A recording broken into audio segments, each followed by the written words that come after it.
Hello? Hello, is anyone there? Hello? Hello? Hello? Is anyone there? Can you hear me? Okay, I think we're back up. God damn it. Damn it, Susan! Don't know what the hell you're doing. Okay. I think we lost the old chat, but let's catch up. Oh yeah, no, Tumblr didn't have a Nazi problem. It was the pedos. So yeah, I don't know. Apple ultimately, I've seen a lot of conspiracy theorists saying that Apple was playing some kind of larger politic to it, where now that Tumblr is owned by Yahoo, I guess, I didn't even know that was a thing, that Apple wanted to like take a chunk out of Yahoo's like competing market strategy by blocking them on the App Store, which like, you know, which like cock blocked them, app blocked them. I gotta say, I can't argue with that as a possibility. Nothing in this level of big business is done by accident, except by maybe one idiot. This does seems like, you know, it. I don't know. I didn't read like a ton of articles on Apple for like, oh, Tumblr has bad things on it. It didn't seem like there was a big like social pressure push of you need to purge Tumblr because there's, you know, there's could be some pedos on it. It's like, bruh, there's like, yeah. So I don't know. It seems it definitely seems calculated. That's all I'll say. Is it definitely seems like someone is making money in that deal. And already I love the fact that websites are like preying on the opportunity. Like fucking Newgrounds out of nowhere. Newgrounds makes a Twitter post like, "Hey guys, by the way, we're still here. You remember all that awful flash porn we had back in the mid 2000s? It's still here." What a absolute baller move. I would have loved to then see like freaking E-Bomb's World pop up too and be like, we have better infrastructure or something. That was so great. Oh yeah, I was talking about Evangelion. Did we what else is there to say about it though? Yeah, I know it's super famous. It definitely seems like the show I would love, so I've tried it in the past, but it's just like, I'm waiting to experience it in like a better medium, you know. A nice, big HD, Blu-ray tier, or close, Netflix type medium. That would be great. I gotta admit though, this is probably a taste thing, but I do not like the Evangelion theme at all. Like, I get that it's like a timepiece for that kind of music, but it doesn't seem fitting to me. I don't know. It's too goofy, I'll be honest. It seems way out of place. Like, Cowboy Bebop, the music was unique, but it wasn't necessarily out of place. It felt like a lot more... It felt like it fit a lot better. Like, I don't know. It's just like... What's the name of it again? It's the, damn it. I know I'm going to get in trouble with this. What is it called? The True Angels something or other. Anyway, it's weird. I don't care for it. I've listened to it all the way through. Like, probably the best version of it is the meme where they mixed it over the video of This Is America, and you know, and it ends with Shinji shooting all the kids. It's perfect. I get it, but it doesn't quite do it for me. That's all I'm gonna say.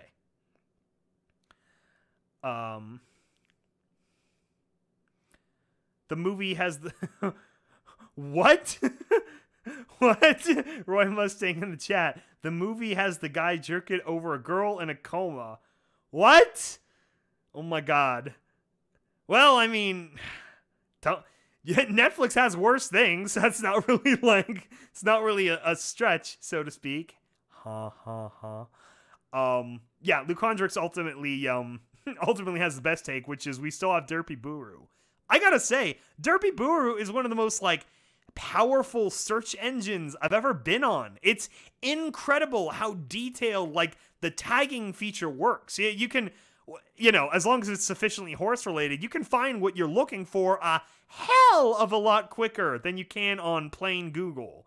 it's really incredible what they've I think part of that goes to the community of like everyone knows to put as many quality search tags on every single one of the images they upload so that they're very well sortable and findable, and it's crazy. Like I remember during oh,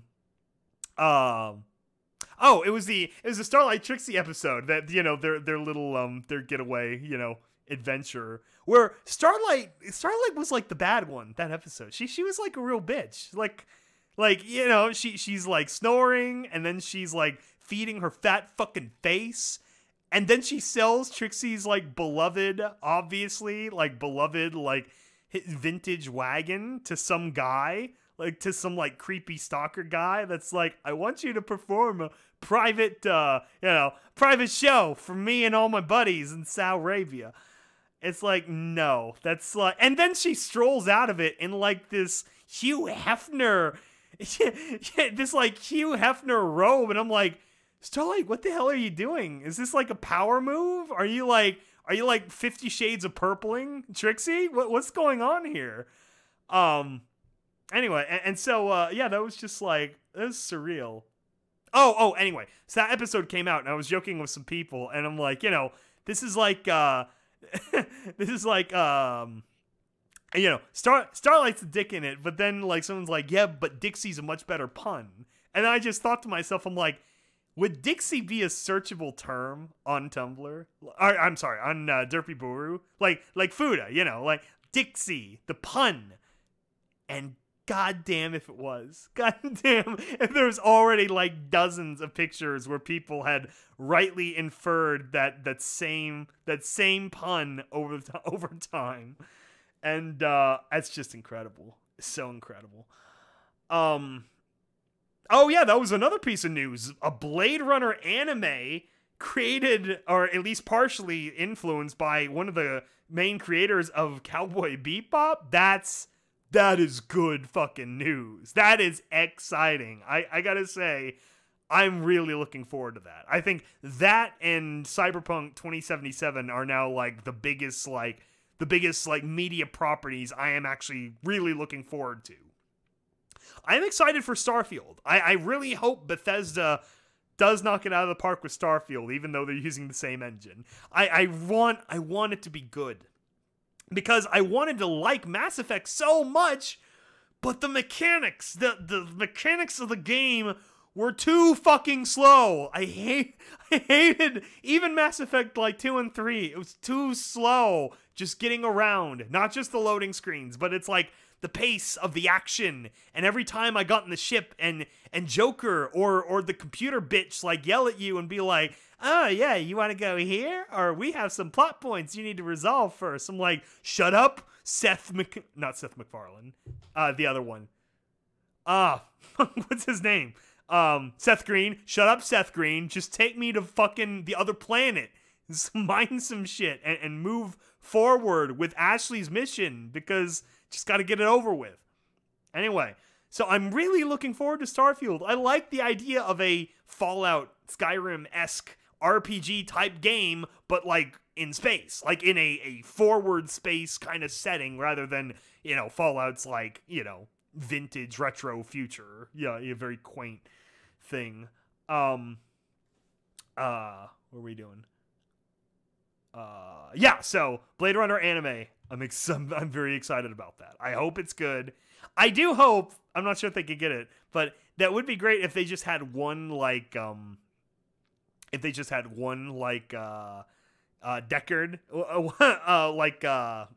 god damn it, Harrison Ford. Just one cameo voice bit, like not actually Deckard or whatever character they come up with for the main of the show, but just like a cameo like voice thing of him just being like, what are you looking at? Or whatever, like as they're passing in the hallway. That would be really funny. Because knowing Harrison Ford, I doubt he would do any more than that anyway. It would just have to be a one-shot kind of thing, and they pay him a lot of money. And maybe a free trip to Japan too, and be like, oh, do I get to go to Japan out of it? Okay. Oh yeah, that's right. The Road to Friendship was the name of the episode. Yeah, and the road to friendship is paved with Trixie's good intentions and Starlight being a really bad sport, like all the way through. It was really surprising, actually. I thought it would have more, like, I don't know, I thought it'd be more the other way, where it was Trixie like forcing Starlight into like some role as like you know, her faithful's, you know, helper or whatever, and it just like completely 180'd on me. But the Road to Friendship song was adorable and beautiful and really, really lovely. Because what subtlety? Who gives a fuck about subtlety? I enjoy the Star Tricks. That's really great to see. what is your opinion on the Alicorn baby? Yeah, Demon Baby. Yes, that is also my opinion on freaking Flurry Heart. Especially then, like, we get to the holiday episode and it's like, immediately, first of all, Shining and Cadence being bad parents, they let her get away and like mess with all this stuff in the kitchens where there's like ovens and fire and stuff. So they let her get away. And then what does she do but immediately ruin something? Immediately. Like the little soulless monster that she is. So. Yeah, it's something else. Look up the weird-ass opening song to Rurouni Kenshin. See, I've heard that name, but I've never actually, I don't actually know anything about that anime. Let's see what Rurouni Kenshin's all about. Macaroni Kenshin opening. Okay, I'm gonna assume it's opening 1.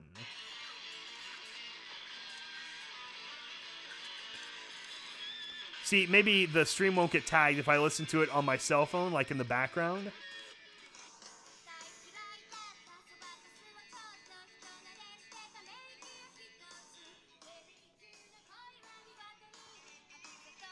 See, it might just be me, but I like this style of music better than the, maybe it's like the gospel-y sound of it. I've never been a fan of gospel music. That was my big hang-up with Disney's Hercules, also. It definitely seems more like it should be like almost a Sailor Moon theme, or like something very like, you know, modern, you know, like girls' school in Japan kind of thing. It definitely doesn't seem like it fits whatever, you know, whatever like Shogun era this is set in. Yeah, there's a lot of weird anime themes out there. Also, people like to diss the American versions of stuff, but it's like, sometimes those can be magical too. Sometimes we can get great nostalgia out of those too. Like Fighting Evil in the Moonlight and Digimon Digital Monsters. Kind of like Firefly and Killjoys combined. I don't know what Killjoys is, but I know what Firefly is, obviously. I had a friend go through the Firefly roller coaster of emotions fucking 10 years after it aired. It was so funny, where it was like, I forget how he discovered it. He's my other big Fallout friend. And he got the DVD, Blu-ray box set of Firefly. And for whatever reason, they can't ever package those with Serenity for some stupid reason. So he watches like the whole box set, and and then he comes to me, he's like, oh man, yeah, it was so great. And then we get Serenity and watch that later on so he could finish the series. And he's like, oh man, why'd they have to cancel it? Like, oh, what do they do? That's it? It was so sad. It was like 2-week period where he was lamenting the loss of Firefly, killed by Fox executives. Like all other good things. Isn't Starfield already out? It came out November 14th of this year. I'm talking about Starfield, the Bethesda game. That's supposedly the next one in line, based on what they said at B3. I remember at the end of the night, they're like, okay, yeah, we're working on Starfield. It's our space game, like space. And then they're like, okay, and we're also working on Elder Scrolls 6, aka Skyrim 2.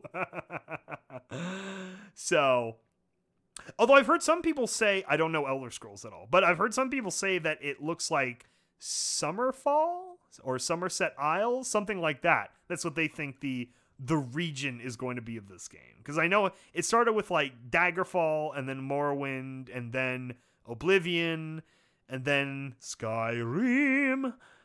So yeah, and there's like, yeah, so I don't know. That was the English opening. Okay, what's the name of the Asian one then?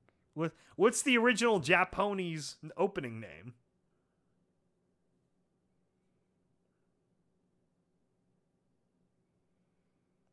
Opening 1 Freckles, and then just plain opening.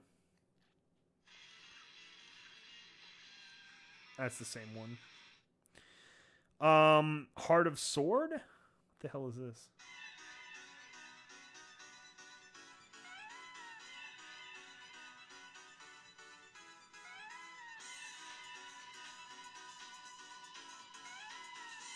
See, I like this too, because of how weird it is.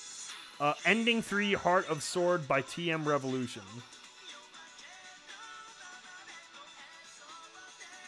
Oh, this sounds so 90s. I love it. See, this is great. I like the little random, like...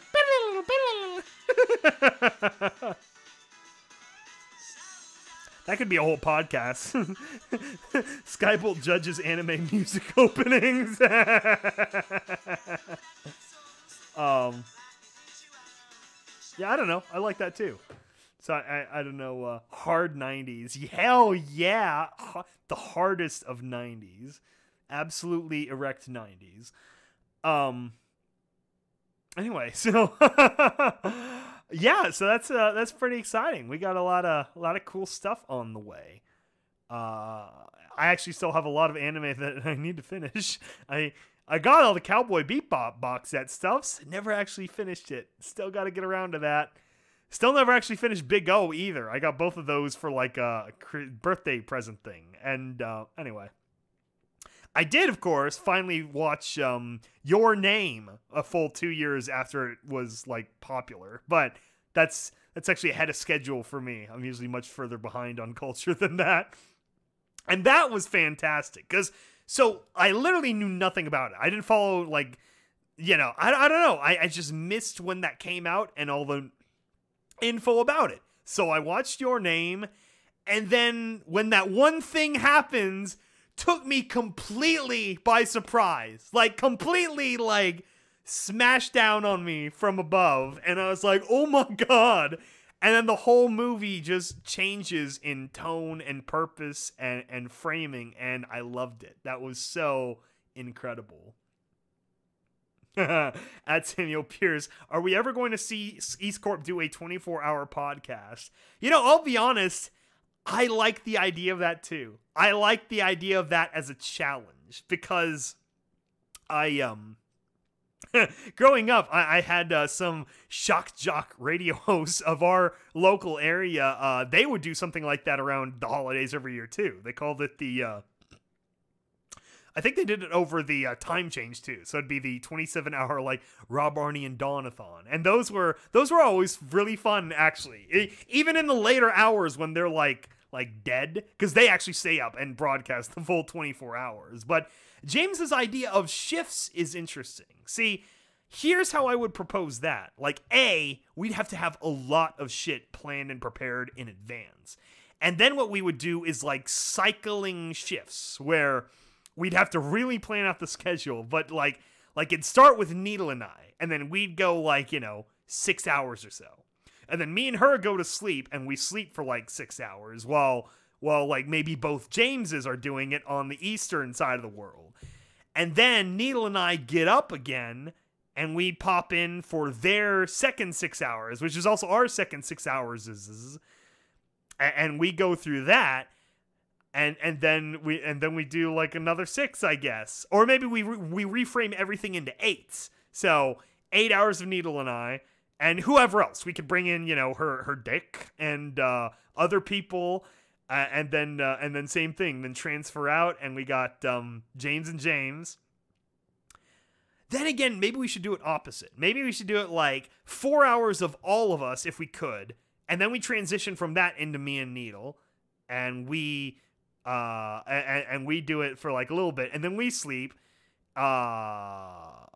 God damn, how would we do this? I don't know. I do like the idea. I would like to do that somehow. It would take a lot of planning, and it would probably be split up into fucking, 85 videos because YouTube is like, I don't know. YouTube is like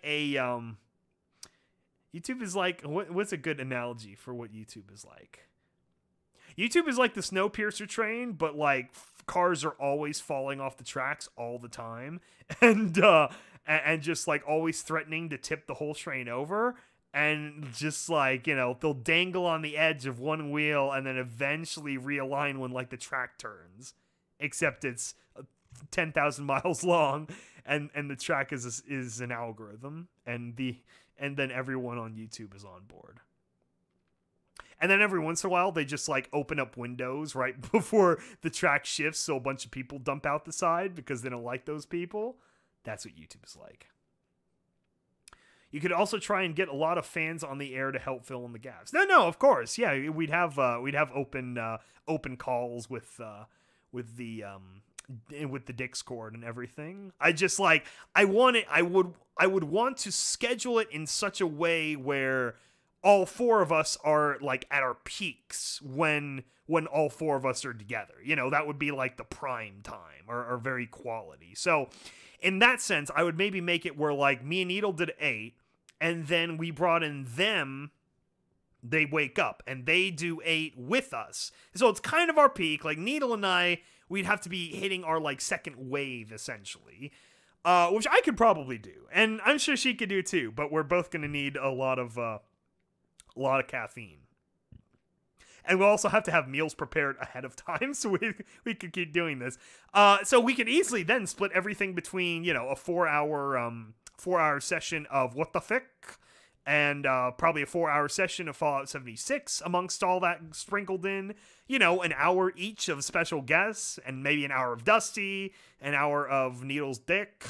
And then several hours of all our wonderful Discord patrons.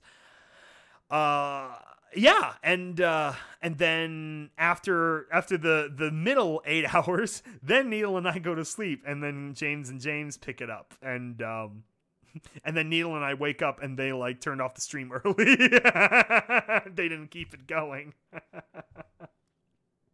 See, for me, I think more so than energy, for me, the calculation would involve just resting my voice. And I would have to pace myself smarter, as I've observed over the course of doing these longer podcasts. Like, I think about, like, James and I doing, the 6-hour podcast earlier in the year. And I think, okay, he had a lot of to talk about during that time, too. So it was a good back and forth. We'd have to make sure, while we're keeping it interesting, we'd have to make sure we're bringing in lots of people so we don't tire ourselves out. We make it a marathon, not a sprint. So, the Jackbox.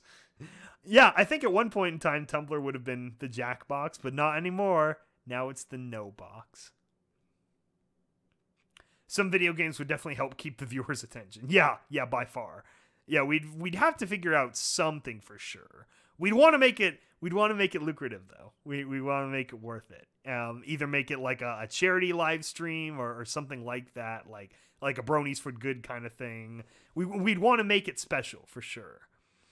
Yeah, that would be pretty radical. I'd like to see that try to happen. Jackbox is a game? I'm not familiar with that game then.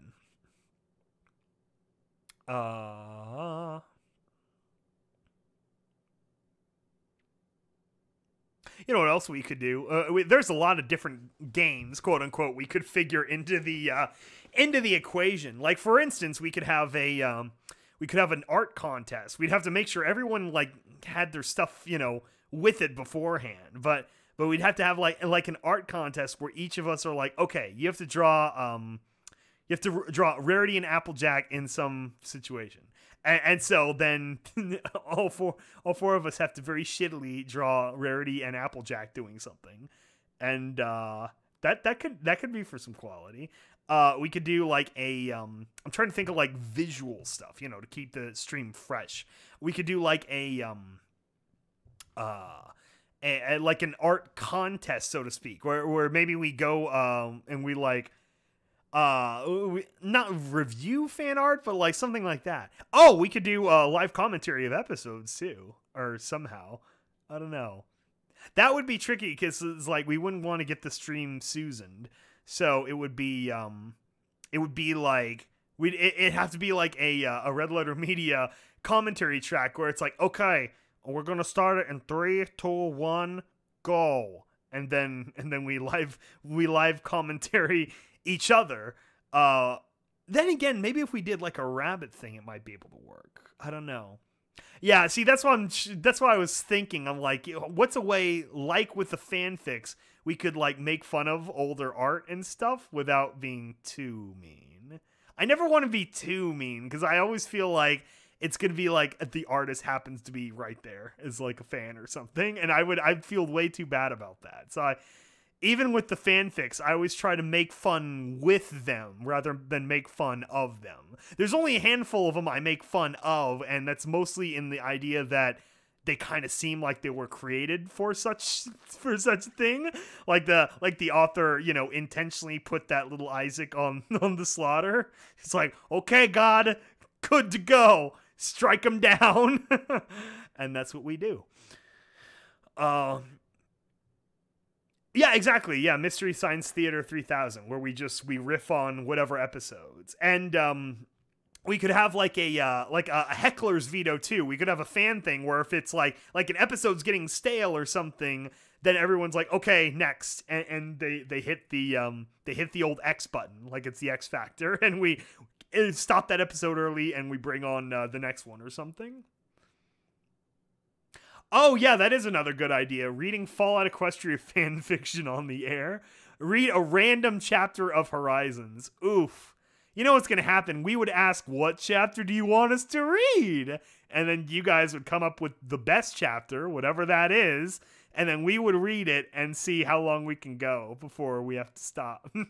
No, we'd have to like take turns. Like which part would we be more squeamish about, depending on, you know, who's reading at the time.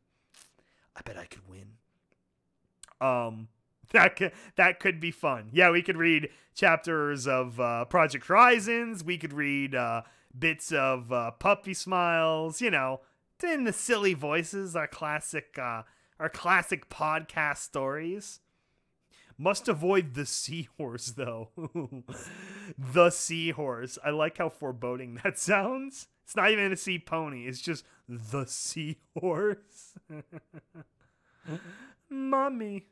Okay. Yeah, all great ideas. All things I would absolutely, definitely be interested in. The hardest thing would be just keeping it all together. Was making sure everyone showed up and everyone was like prime energy to participate too. Because that's one thing that always frustrates me with some podcasts too. It's like, you know, some people come on the air and they're like not really in the mood to do a podcast, and I'm like, why are you here then? You know, why did you want to be on a podcast if you're just going to be like, you know, like in a mood? And unless you make the mood funny, then it's like, what are we doing? You know, it's not even like playing off the energy of each other.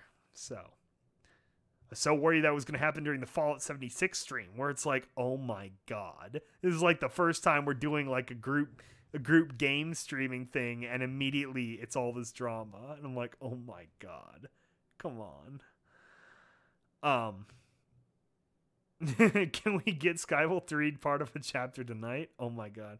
You know what? Sure, let's try it. Fuck it, we're doing it live. Let me see if I can even find the story. I don't think I've ever downloaded it before. Project Horizontal.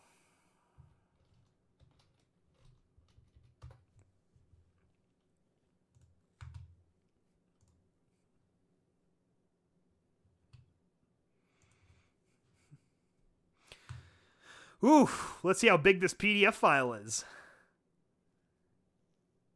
4,000 pages. My God.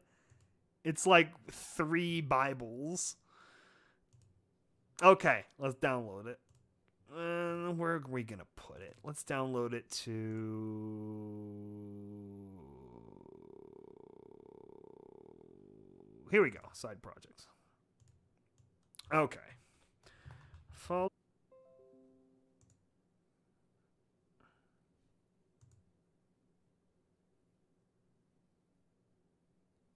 Are we back? Are we back, guys? Testing 1, 2, 3. Testing. Okay. So I'm seeing 2 leading contenders for chapters right now. One is saying chapter 7, and then another is saying Seahorse. And yeah, I don't know. What are there any other suggestions, or should we just play 1 or 2? You have to tell me what chapter Seahorse is also, unless it's like the name of the chapter. It doesn't look like it.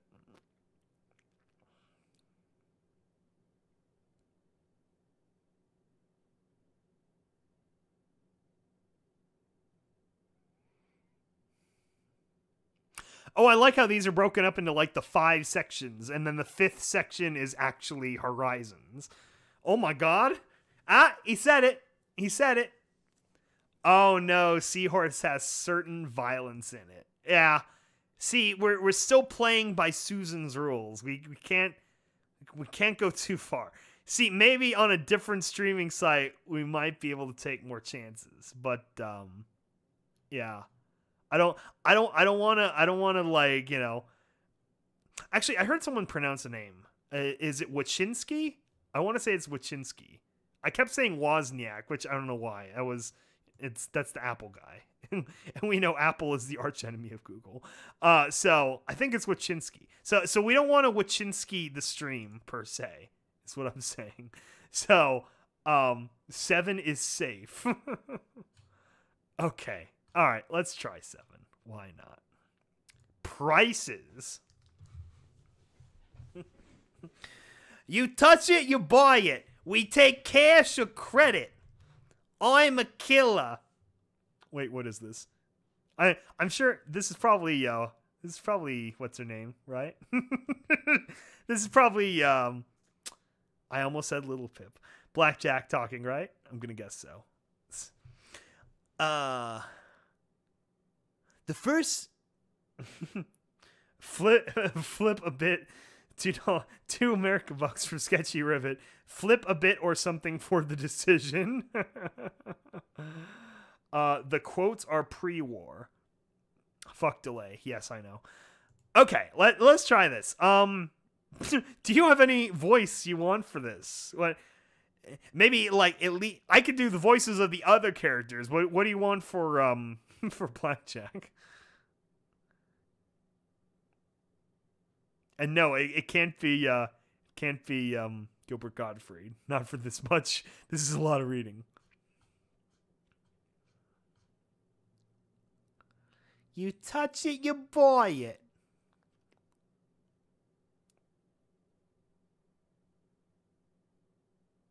We could do a Pegasus voice. Edgy preteen. Oh my god. Edgy preteen.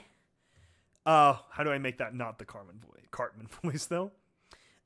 The first pony I killed had been like a male unicorn getting removed. That had been before I even got my cutie mark. I'd been told to tell him that he was now U21 and asked him to report to security. I didn't know what that meant at the time. I took my sweet time doing it and going to the atrium cafeteria for some green gel smoothie, poking in on midnight trying to learn her pip-buck routines, and taking a nap on a humming moisture condenser. Okay. Okay. Before I finally found him, he just smiled sadly and walked back with me. I remember his white and striped mane like a candy cane. I remember his laugh, how his sad... Edgy adult is comic guy. Yes, it is. If you're talking as Blackjack. VA for Blackjack. Your $2 leaf from Why Did 666. VA for Blackjack is your best drunk lesbian voice. We have Sketchy Rivet confirming the preteen ad though, so we'll stick with that for now. I'm not sure how to do a drunk lesbian voice without being offensive, so I probably don't want to do that. The first pony, wait, we did that. First pony she killed. Mom read the formal statement, and I gave him his last dot, and then we okay, $2 American from Sketchy Rivet is second the Canadian. Okay. Drunk lesbian voice? How the hell do you do a drunk lesbian voice? Like all the other nice ladies. God. God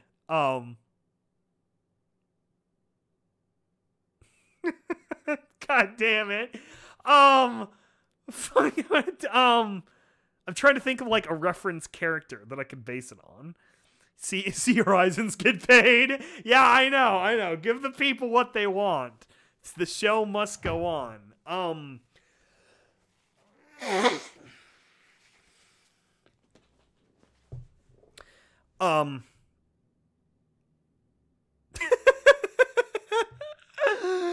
I try to think what was my first the first drunk lesbian character I could think of, and I thought of fucking Selma from The Simpsons.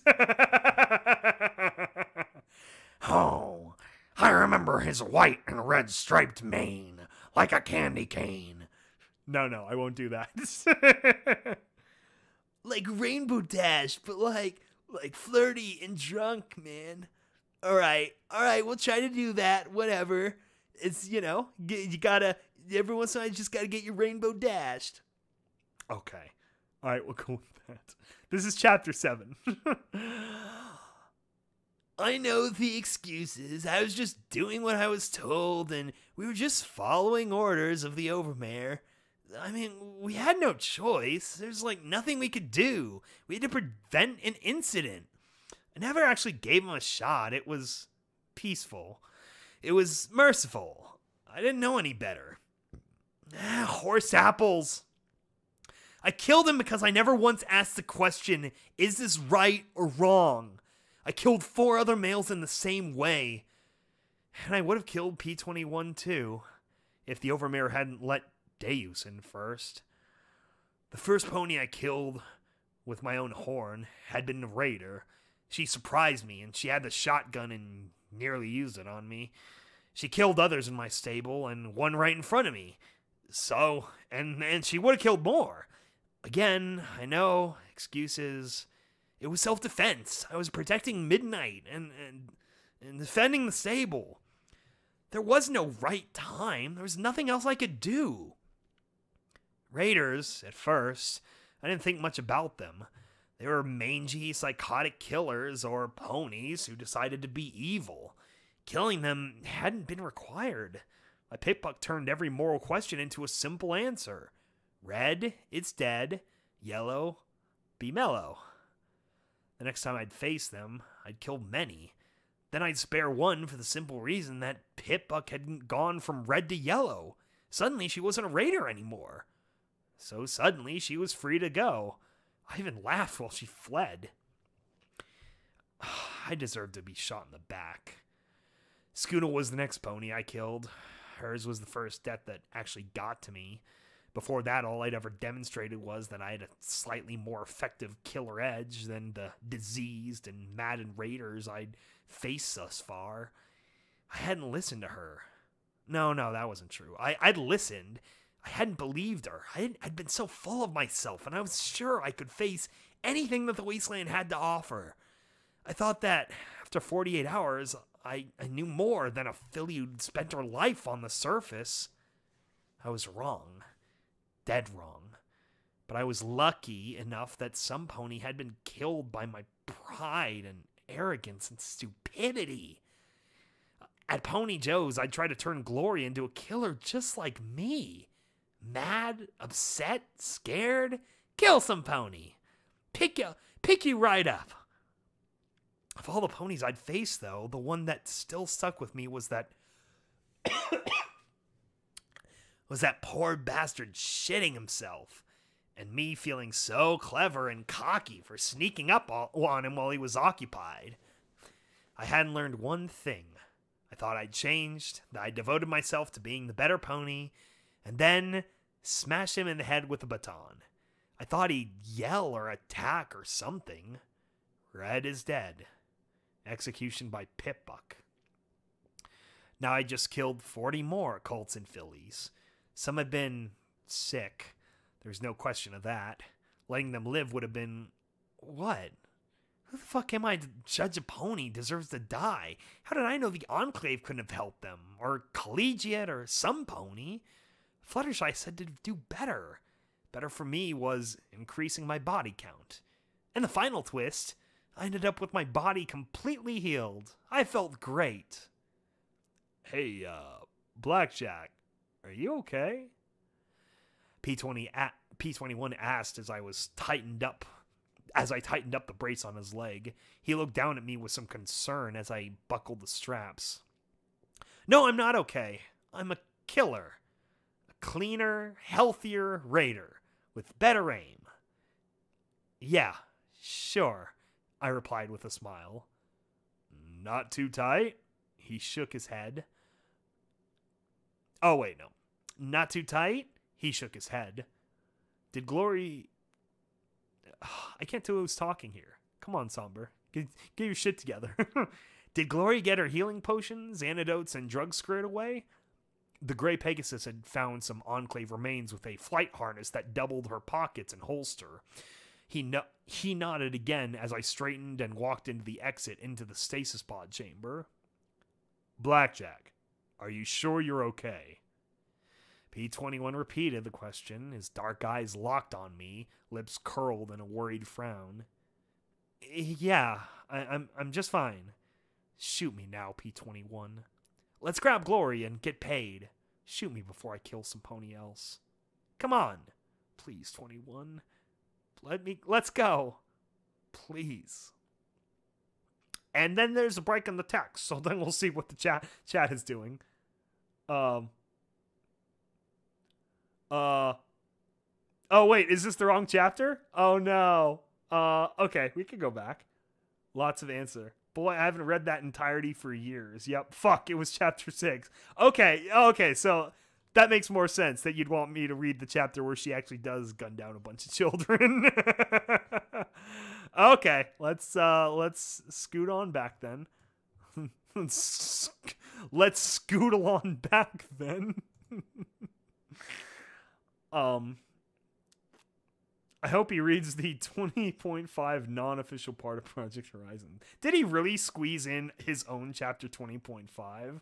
That's hilarious if so. This is just after the life pods. Just listening real smooth. Okay. So are we confirmed that it was chapter 6 you wanted? I'm trying to give the people what they want. Also, do you want a different P21 voice? I'm reading it like, I don't know. Like whatever.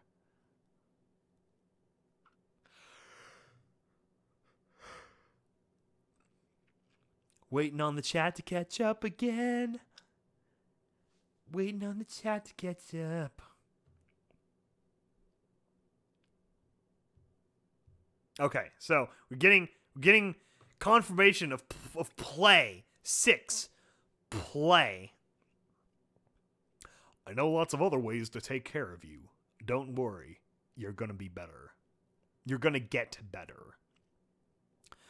The rain had returned while we were in Ironshod Firearms R&D, so this time it was seemingly endless drizzle that cut the world down to a 30-foot bubble around us and rendered the ground a layer of slippery muck. It made what should have been a simple trek southwest to the Fluttershy Medical Center a real toll. I wasn't going to discard a single bullet or bit of loot that might contribute to our 10,000 cap goal, though.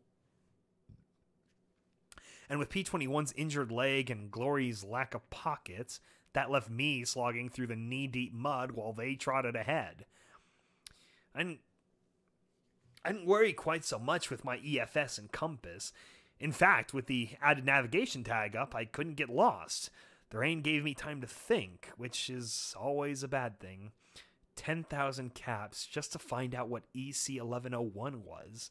And once we found out, what then? Daves was still out there, somewhere. And so was Sanguine, who directed him. Then there was Hoofington, a city of technology and a city built on its hatred of zebras. A country within a country, as Gloria described it. A place of secrets. So I'm not a smart pony. Why do I have to deal with all the complicated shit? Stop whining, Blackjack, P21 said from up ahead. I'm not whining, I'm complaining. No, I'm fairly sure that's whining, Glory commented overhead. No respect, I tell you. I get no respect. Never have I been so happy to reach a parking lot. The rusting carts and sky carriages slowly decayed in little heaps across the cracked, weathered, and uneven asphalt. Still, it wasn't mud, and that was all I cared about at the moment. Okay, that was a lie. But I'd actually thought about all the things in the back of my head I'd get a migraine, so I was in denial. Who could blame me? And that's a really big building. Even through the veil of rain, the Fluttershy Medical Center rose before us like an immense tree stump. Haha, tree, I get it. Multiple wings branched from the central structure. I'd never seen a structure like it before, which admittedly wasn't saying much. I simply couldn't help but think of 20 megamarts stacked on top of another. If Bottle Cap had been right, this was my best shot at finding something to fix P21's leg. The yellow bars on my pip-buck gave me a pause. One day I'd find some pony who could explain to me how the magical cuff could tell if something was going to shoot at me offhand or not. Maybe P21 could figure it out. Still, might as well be friendly, so I holstered my shotgun across my back and shouted into the hazy rain, "Friendly's coming through! Don't shoot!" The yellow bars immediately started to mill around as we approached. P21 gave me a look. But personally, I would be less inclined to shoot a pony who'd ask me not to. True, I was an idiot, but still. As we got closer, we came across a low barricade of rusty sky wagons, and behind the barricade, 4 ponies pointing rifles at us. Pointing, but not shooting. I could live with that. Some pony needed some squatters moved? Yes, a buck called out into the rain. His tone sounded dignified and just a little bit like an overmare. I'm so grateful some pony decided to come. Please come and get out of the rain. I immediately looked at P21 in surprise. Manners? In the wasteland? I walked past the barricade and toward the center of the encampment where I now saw a long sky trailer had been draped with canvas to create an island of dryness in the middle of the drizzle. The first thing I took in about the ponies sheltered there was that they were clean. And not clean in a I was just rained on kind of way. Their clothes were trimmed and patch-free. They wore some tight armor similar to my security barding, and their weapons were distinctly higher quality. Then I saw a unicorn inside the trailer who had to be the pony in charge. Charisma and charm seemed to drip from his ivory hide and a cobalt mane, and he gave the impression of illuminating the dim interior of the rusty trailer. His smile made my knees feel like I'd just glanced up at the sky. Greetings, I'm Prince Splendid. I bet you are. You bet you are. I'm glad some pony responded to my requests in a proper manner. Would you care for some refreshment? Sure, refreshment sounds great. Hot body, manners, feeding us. This day just got a whole lot better. In fact, I was pretty sure that this was the high point of my entire experience in the wasteland. Heck of my life.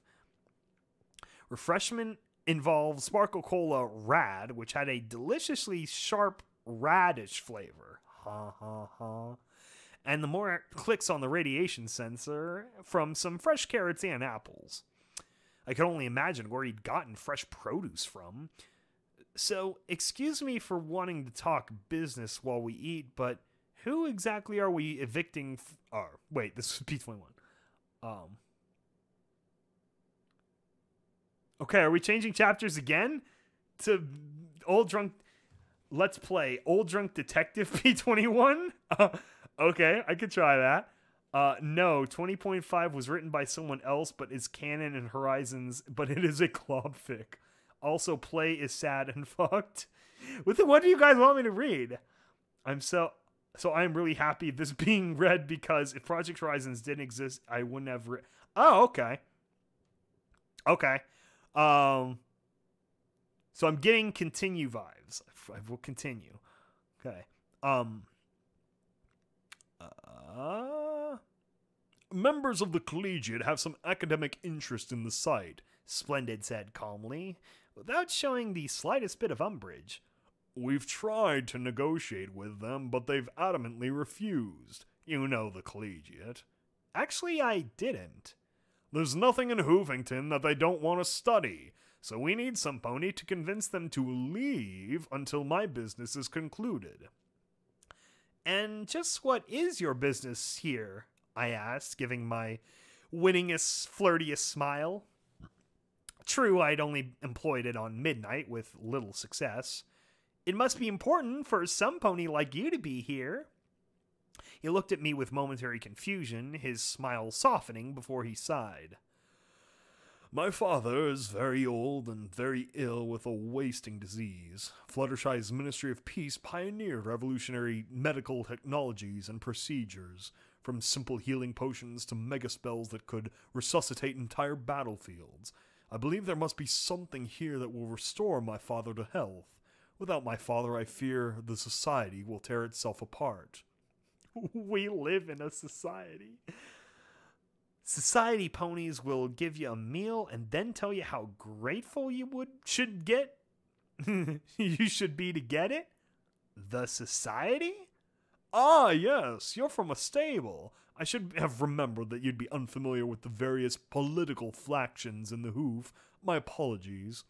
He stood and said with great pride, The society members are the descendants of aristocracy of Equestria. Our kings and leaders are related to Princess Celestia, and thus we are the rightful inheritors of Equestria. He gave a great sigh. Sadly, few in the wasteland will acknowledge our bloodline claims. You know, this brings up a really good point about the whole Blue Blood plotline in fucking at the gala. It's like, how's he related to Celestia? Same thing for Cadence, for that matter. Like, what is the family connections here? Like, now we now know in the show that, like, obviously they weren't, like, in charge forever. Like, they have a very limited time frame of one versary, 1,111 years. Celestia, anyway. So it's like, what's the origin story? I need to know more. Why are they related? What the hell's going on? Did like Luna and Celestia have, like, another sister who, like, didn't ascend to godhood, and she just went on being like, okay, whatever, I guess I'll just be the normal one still, and you guys grow 2 feet taller. Okay, yeah, I'm seeing everyone say finish 6. Okay. Anyway, yeah, so that's an interesting. I wonder if the society ever explains it later. I tried to keep a pleasant smile as Stable 99 returned with the vengeance, and the Overmare popped into my mind. So, you think you should get to rule because your ancestors did? He smiled and nodded, pleased that I'd gotten it. Great. I splashed ice water on my hot, steamy fantasy. He seemed to detect my skepticism and smiled graciously. I understand that the burden is on the society to prove its worthiness to lead. We don't expect every pony in the wasteland to bend a knee to us simply because we say so. But for 1,000 years and more, Equestria knew peace and harmony under an autocrat. Why should it not be so again? He's kind of got a point there. Ponies seem like, they're a little bit insect-like themselves. Somehow, the fact that we were in a Rusty Sky trailer drinking 200-year-old soda and finding fresh food a luxury made such a simple nostalgic desire both tantalizing and disappointing. Worse is that Prince Splendid seemed to believe every word of it. So you want access to the clinic. If I can convince these collegiate ponies to let you in, would that be okay? I asked, tapping a hoof before me. Things were so much easier when I could just shoot ponies. If I lived, I won.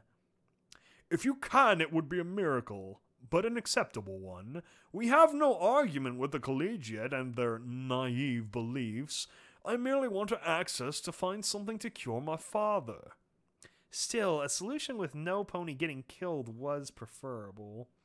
Prince Splendid was a gracious host, and there was way too much awkwardness, I had to admit. I was rather impressed by what I saw. His ponies were better armed and equipped than most. He had fresh food, and that was a miracle in and of itself. It was simply the fact that the society seemed to believe it had some inherent right to rule. Even if he got super cute with his father, would it help besides ponies who already had too much? We stepped back out into the rain with our stomachs fed, but my head, already struggling with earlier doubts and questions, now throbbed. Plus, it didn't help that my loins were very interested in Splendid, and I had no clue how to address that. In '99, I'd put myself on the breeding queue. No doubt Splendid would have had a backlog of years. Now, I doubted it. It was just as simple as getting him alone and lifting my tail. So, what do you think? Oh, wait, drunk. Sorry, P21 is the drunk detective. Oh fuck! Now I'm just seeing if I can do my a Steve Bloom voice. So, what do you think? I asked P21. Oh wait, damn it! this is like. So, what do you think? I asked P21, and then frowned as I saw him staring out into space as he limped along beside me. Yoo-hoo, Equestria to P21. I wished my tail through his field of vision. He blinked out of his reverie, looking embarrassed? Yeah, what? Oh, I stared in fascination as he actually stammered. I'll leave it up to you. Rarely has such an ominous words been so utterly uttered by so level-headed a pony. I didn't think he could stammer. What's gotten into you? I asked, and grinned as he went even redder. Nothing. I was just thinking about what he said to you. He scowled and clenched his eyes closed. Never mind, he said as he limped ahead of us. What was that all about? I asked Morning Glory. Prince Splendid had been rather gracious to me. Is he jealous? I looked back at Splendid's encampment and then at P21's backside. He was! Explained everything. I couldn't help but nicker. The gray Pegasus looked up at me in confusion and a touch of worry. You're asking me? I don't know. What voice is Glory? I'm giving Glory like a velvety rarity kind of voice. Is that right? Or should I change that to something else? Also, let's catch up on chat. Finish 6, please. Adoption ? I don't know what that means. I feel... Oh, yeah, the family line thing. I feel blue blood came from a relationship Celestia had hundreds of years ago. I mean, who could go 1,000 years without getting a little action after all? See, here's the thing. It's like, if it were a king, that would make a little bit more sense. You know, you have a one-night fling, you know, stuff happens, and then you got a bastard. You know, like Game of Thrones kind of thing, where you got a bunch of snowies and sandies and rivers running around. But for not only the fact that, you know, with female, you know, like queen and stuff, that's harder to hide because you got like a timetable. But for horses, the timetable is even longer. It's 11 months, and they're naked all the time. Like that would be picked up on unless she just disappeared for like an entire year or something. Which, I mean, you know, maybe back in the day that was more realistic. But it seems like she has like all the bros, you know, all her people at the castle pretty often. So I don't think it would be a direct bloodline, especially when, you know, blue blood and all always refer to her as aunt in one context or another. Glory is best shy kid. Okay, so I guess a Fluttershy-esque? Maybe not a Fluttershy. Let's go with like a Coco-esque. That seems fun. Psy autocracy is stupid crackasy. Guided democracy makes more sense in a post-nuclear government. Kinky, angry, shy. Oh my god. Yeah, but not too angry. Rarity mixed with Fluttershy. Sometimes angry. I like it's Susan. It's the Wachinskis. She did it. She did this. She did this with her lizard fingers getting all up in YouTube's shit. YouTube was better when it was run by the zoo guy. His day at the zoo, which we'll always remember. Should we start a fundraiser for better internet? It's not my internet. I refuse to believe it's my fault. Remember, it went down on Needle a lot too. And it's too weird that it's every half hour. I don't know what could be causing this. Damn it, Susan. Okay. Okay, so weirdly angry, sometimes Fluttershy. So I'm going to take the interpretation as Coco, but with little bits of like passive aggressive like seething. So let's try that. Okay. Where do we leave off? What was that all about? I asked Morning Glory. Prince Splendid had been rather gracious to me. Is he jealous? I looked back at Splendid's encampment and then at P21's backside. He was! It explained everything. I couldn't help but nicker. The gray Pegasus looked up at me in confusion and a touch of worry. You're asking me? Good point. We crossed the parking lot and heading towards an entrance surrounded by sandbags and 2 turrets. Hello! Still, the bars remained yellow rather than red. Hey, don't shoot! One day you're going to give some pony ideas, P21 muttered. Pony scrambled at my call and soon 3 pointed weapons from behind the sandbags. Go away! A buck yelled, his thick glasses looking almost like goggles as he gaped at us standing in the rain. Calm down, I said as I sat. We don't want trouble, we just want to talk. Preferably out of the rain. Are you with the society? He asked at once, and then blurted nervously, Tell him we're not leaving. Their beam rifles looked like they'd fall apart with a sharp stick. Those turrets, on the other hand, I'm here to talk. If I can only work out a deal where no pony gets killed, that'd be even better, I said truthfully. My name's Blackjack. Incomprehension.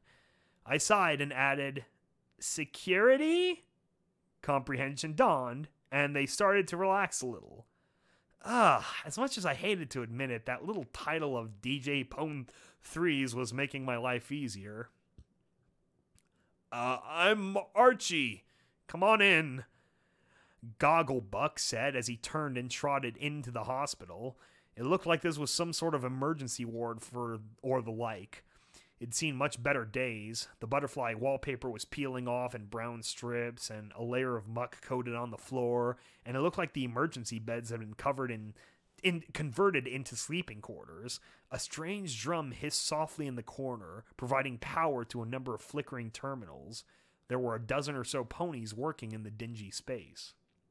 What is this? We're back. Lizard fingers, rolling outrage for Sky. I'd say Morning Glory is a mix between Twilight and Fluttershy with an addition of a pervert. $2 from Sketchy Rivet.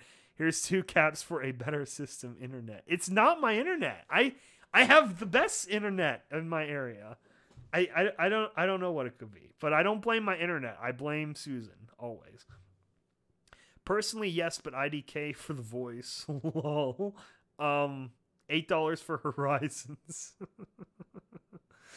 Also, at Bering Crone is right. A mix between Twilight and Fluttershy. Okay. I will take note. I will evolve the voice within my extremely limited range. Okay, where were we? The brown buck with scraggly black mane nodded. For now, my boss went upstairs a week ago, and he hasn't come back, he said nervously as he looked at the 3 of us. Prince Splendid tried to take over more than once. First he tried to sweet-talk us, and then bribes, and then he attacked. Must be something really worthwhile there then, I commented lightly, and got a worried look from the twitchy brown buck.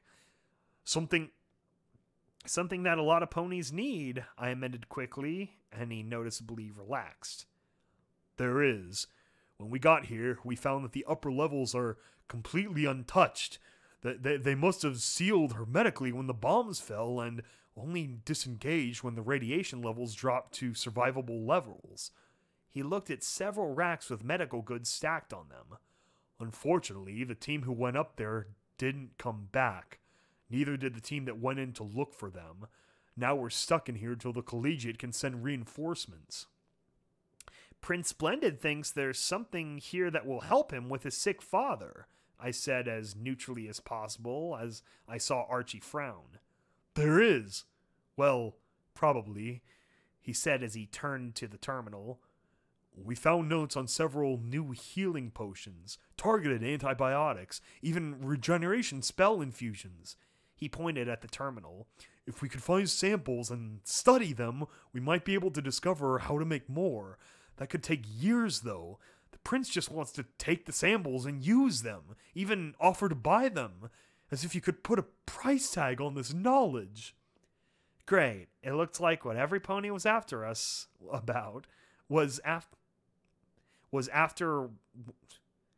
Great. It looked like what every pony was after was above us. Okay, above.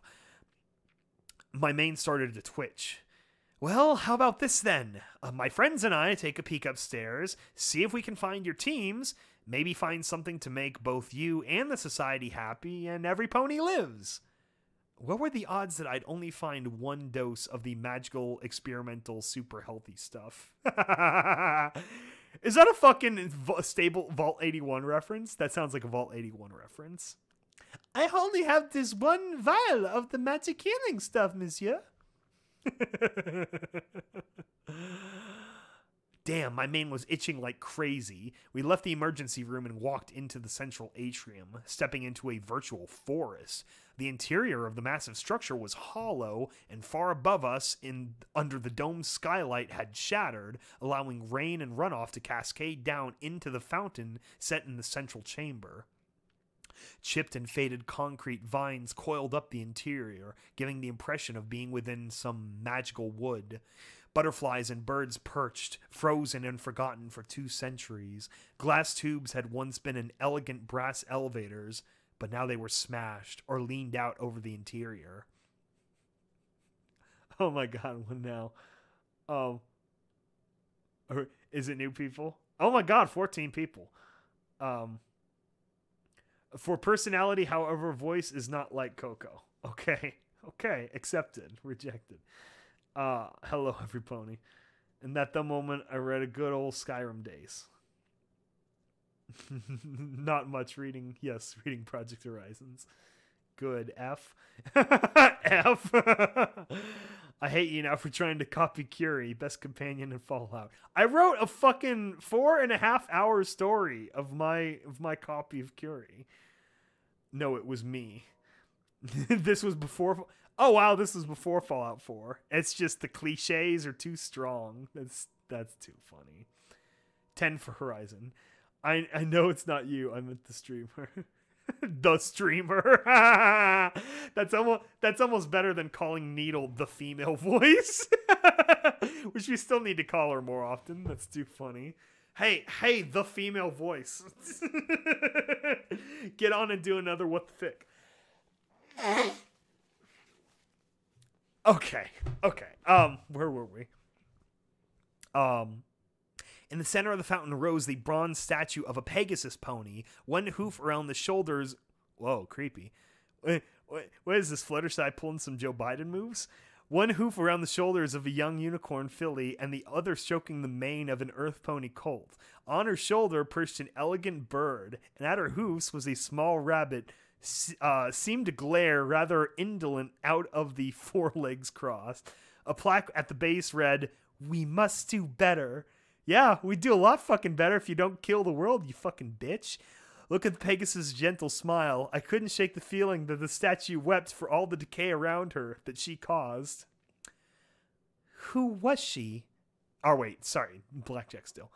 Who was she? I asked Glory softly, feeling a strange sense of reverence and sadness. Fluttershy. She was a ministry mare and a friend of Rainbow Dash. She founded the Ministry of Peace and dedicated herself to helping ponies of Equestria throughout the war. Morning Glory looked wistful as she looked up at her. As the war progressed, it took its toll on her, and some claim that she aided the enemy. Yeah, I do. Despite orders to the contrary, and gave zebras medical supplies and other care. At the end, well, I was taught she went mad with the grief and wandered out into the wasteland to die. She simply couldn't live with having failed Equestria. I stared at the bronze statue a moment longer. If she failed, I can't believe it was for lack of trying. I said softly, as we headed toward the stairs. Morning Glory, however, examined the remaining elevator curiously. Something wrong? I think it's still functional. It just needs a spark battery and some scrap metal, she said as she pried a panel in the center platform. I looked at P21. No need to make him climb 10 flights of stairs if we could avoid it. I checked my inventory and nodded, floating the components out to her for repairs. A few minutes later, the brass platform hummed softly inside its tube, and an eerie noise filled the air. What was that? I asked as the three of us stood up on the metal disc. It wasn't music, but similar. Birds, Glory replied simply, as we were lifted higher into the air. Higher and higher the platform rose, and I suddenly had to clench my eyes tight. There was way too much space around me, and the glass walls didn't provide enough illumination. I levitated out of my shotgun and reloaded the drum, checking the wear and tear had built up over the last day. I was definitely doing a number on it. When the doors to the 15th floor opened, I jumped through, breathing as hard as I fought back the urge to be sick. When my heartbeat slowed, I looked back at the elevator where P21 and Morning Glory were frozen in place. What? I asked as they stared at me. No, not at me. I slowly turned and looked at the wall opposite the elevator. In flaking black maroon letters, a single word was written as if with a paintbrush. Play. Oh, horse apples. Okay. Alright. Catch up with the chat. The female voice is not here. Yeah. Yeah, the closest female voice you're gonna get is me. The sister you're gonna get is me. All the single ladies. Also, nice cover of the Christmas song. I'm glad. I'm glad people like that. Okay, yeah. Don't worry. You can always come up back to our live streams. We always continue. Some pony as some red paint. Okay, so I was breaking the text. So, following breaking the text, time had stopped as effectively as if I'd triggered SATs and simply left it there. My Pitbuck's chronometer might still mark the time, but every minute felt like an hour. Normally I'd be bored to stupidity, but here my every nerve was screaming at attention. Step by cautious step, we walked together, me first, then P21, and then lastly Glory watching behind us. The word was painted every few feet, sometimes in elegant cursive, and sometimes in wild, broad letters. The lights flickered and dimmed, but I was so used to the dim, uncertain light. I was not used to the soft chime music that played softly around us inside like an amusement... like an invisible music box that kept playing just a touch too slowly. Hush now, quiet now, it's time to lay your sleepy head. A filly sang softly in the hallway behind us. Slowly, P21 and I turned back and looked back at Morning Glory. Without saying a word, our combined look was enough to silence the Pegasus. Sorry, she muttered. I did not want to hear my childhood lullabies right now. There were other little variances, dolls hanging from the middle of the hallway, a stuffed rabbit tucked into a hospital bed. No, not tucked, strapped. 24 bed sheets stretched across the hallway, decorated with maroon houses and stick figures, and more detailed pictures of ponies, and fire, and ponies fighting, and ponies dismembered. Something moved beyond the sheets, and when I yanked them aside, I saw only an empty hall. "What the hey is going on here?" I muttered softly. I suddenly found myself longing for Pony Joe's. "Give me bodies or something to shoot at me. Something! Not freaky pictures with words written in dark paint." I glanced back and saw both of them staring at me. "What?" "She doesn't know," Glory whimpered to P21. "Apparently not," P21 said as he looked behind us. "No what?" Glory swallowed. "That this isn't paint, Blackjack." She pointed at the black-red letters on the walls. I closed my eyes. Oh, I really, really wish she hadn't said that. "Right, of course it isn't." I looked down yet another empty hallway and shouted, "Okay, you're officially sick fuckers! Now come out so I can shoot you!" When we heard a soft thump, thump, thump in the hallway ahead of us, a bright red ball bounced down the dimly lit hallway towards the three of us. No, not a ball. It was too irregular for that. It rolled to a stop at my feet, leaving bright wet splotches on the floor. The face on the severed head was a mask of terror. A foal giggled in the darkness. "Cute," I muttered. This head was fresh. "Shit, shit, shit," P21 repeated over and over again as he stared down at it. "Calm down," I muttered, trying my best not to freak out. "It's just a head." As we watched, a little door opened up and a small mechanical pony trotted out and washed the smears of blood with rotating buffers on its hooves. It ignored the severed head. Now that was some shoddy programming. What the hell do you expect? That the little fucking Roomba's gonna be like, "Oh look, a head. Better clean that up too." That's definitely what all of them would have programmed. We need to make sure. There's a clear subroutine for when it comes upon dismembered body parts. Then it turned and disappeared back into its little door. "Maintenance robots," Morning Glory whispered as we continued down the hall past the empty hospital rooms. The music box tune continued its slow, soft, too slow melody as we reached a nurse's station. Everything neat, everything put away except for the creepy little artifacts and associated body parts. After so many ruined buildings, the cleanliness disturbed me almost as much as the music. Oh God, I'm getting a lot of comments. Let me catch up. What's people saying? Red paint in quotes. Blackjack in the Hospital of Horror. Is he reading Project Horizon script? What fanfic are we listening to? Yes, this is Project Horizons. Also, Sky, do you want to bawl as a goddamn kid whose candy was taken from you, only it was you, and what was taken is what you can't get back, your feels? Silent Hill, that is where it's going. Not his candy! Loads my laser pistol. Pew pew. Loads my shotgun. Yeah, so let's kill the child inside. Let's do it. I tried my radio, but the only channels I could find had the same music box melody. We came across an active terminal. Finally, maybe there will be an inventory, P21 said with some relief as he focused on the terminal. I slowly panned the EFS, but my vision kept flickering as if something here was jamming the signal. I knew that head didn't come from nowhere, though. I mean, yeah.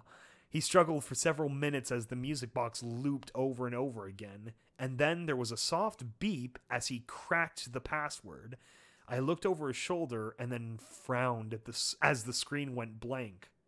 Peekaboo, I see you. The scream that began to play from the terminal rose and fell at ear-splitting volume. Kill me, she screamed over and over again between agonizing cries. I grabbed P-21's mane in my teeth and pulled him away from the terminal. Then I put an explosive orange shell into the thing. Silence dropped around us till our ears recovered and picked up the sound of the music box again. What the fuck is going on? P-21 whispered, staring down the empty hallways. Want a gun? I asked softly. I just start shooting wildly, he muttered in return. Well, that was an improvement over saying he'd deliberately shoot me. We resumed our search. Play, the sanguine words demanded. Yellow and red bars flickered so wildly in my Pitbuck's EFS that I deactivated it before it made me sick. We came across a door with something new carved in the wood paneling. Ollie Ollie Oxenfree. I carefully opened it telekinetically, revealing a desiccated corpse, rolled in a fetal position in a tiny space at the bottom of the linen closet. She wore a nurse's uniform. Scratched in the wood before the body was a simple eulogy. I don't want to play anymore. Morning Glory was hyperventilating now as P-21 talked to her in his soft, low voice, holding the young Pegasus to keep her from falling over. Given that she herself had almost died of thirst in an equally tiny place, it was understandable. That left me with the task of checking the body. Her hide had dried to a leathery texture that crackled when I carefully swept it with my magic. I found an ID card that read, Chief Nurse Tenderheart. A little magical glyph glowed at the bottom of the badge. What's this? Morning Glory refused to look towards me, so I floated it to her. It's a key for special door locks, the kind that can't normally be picked and need magic to bypass them. Hopefully, door locks like the kind that protected experimental healing goods. Fuck that. Hopefully, it would just get the three of us out of here. Okay. I need to go do something for 1 second. I just gotta close something. What's that?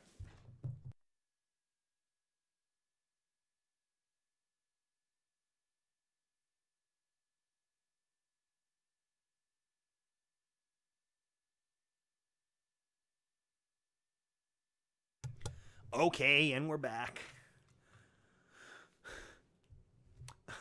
Loads my mug, shoots water gun. Oh no, this is more edge than I remember.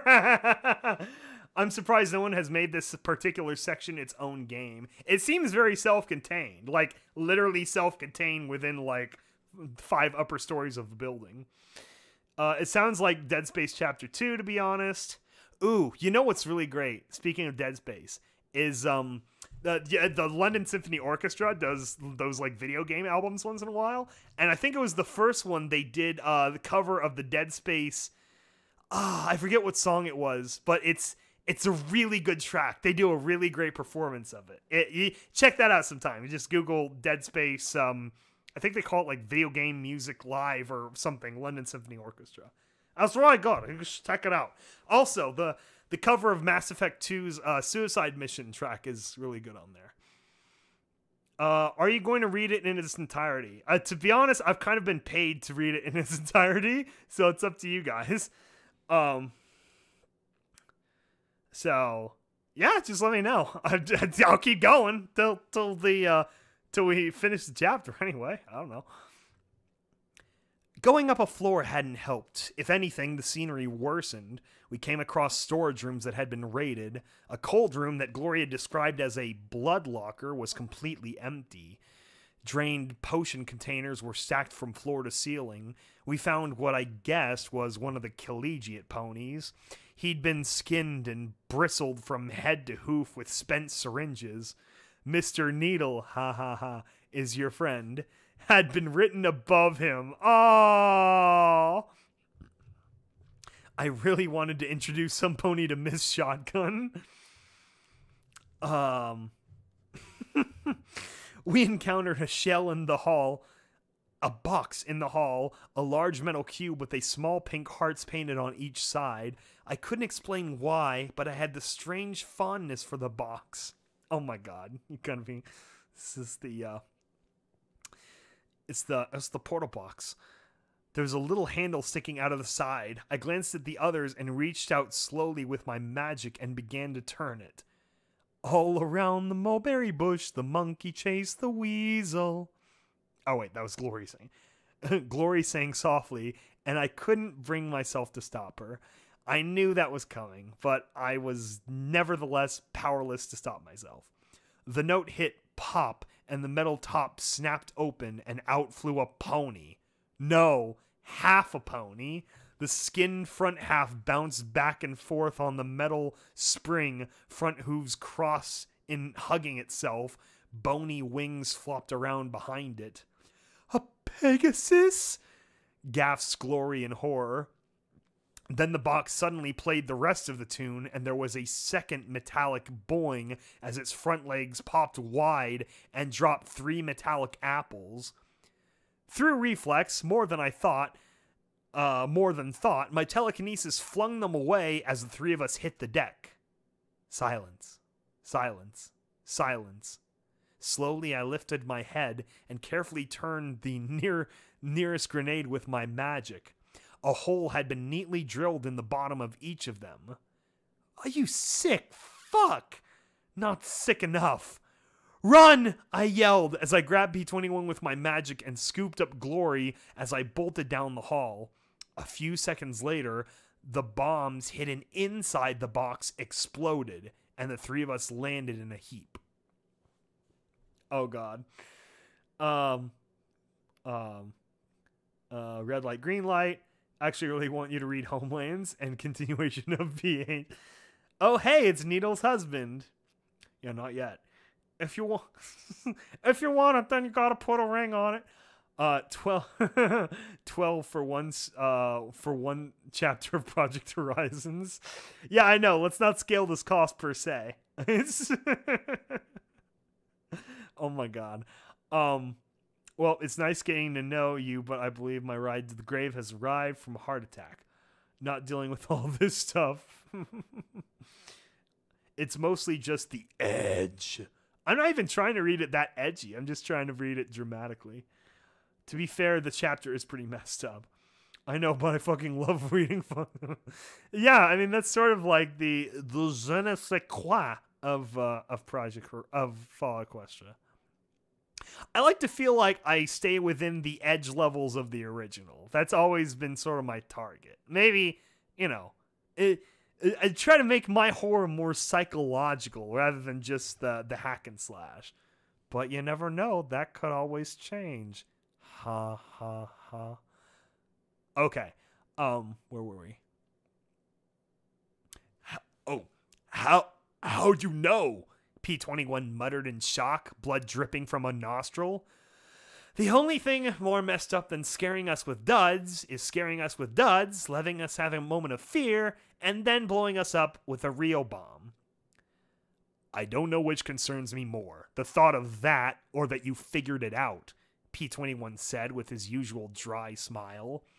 I stood and carefully trotted back towards the box, not sure of how to take that. I doubted there was a second bomb. It wouldn't be as much fun. Far more effective, yes, but whoever the fuck was behind this wasn't trying to kill us. That wasn't the point.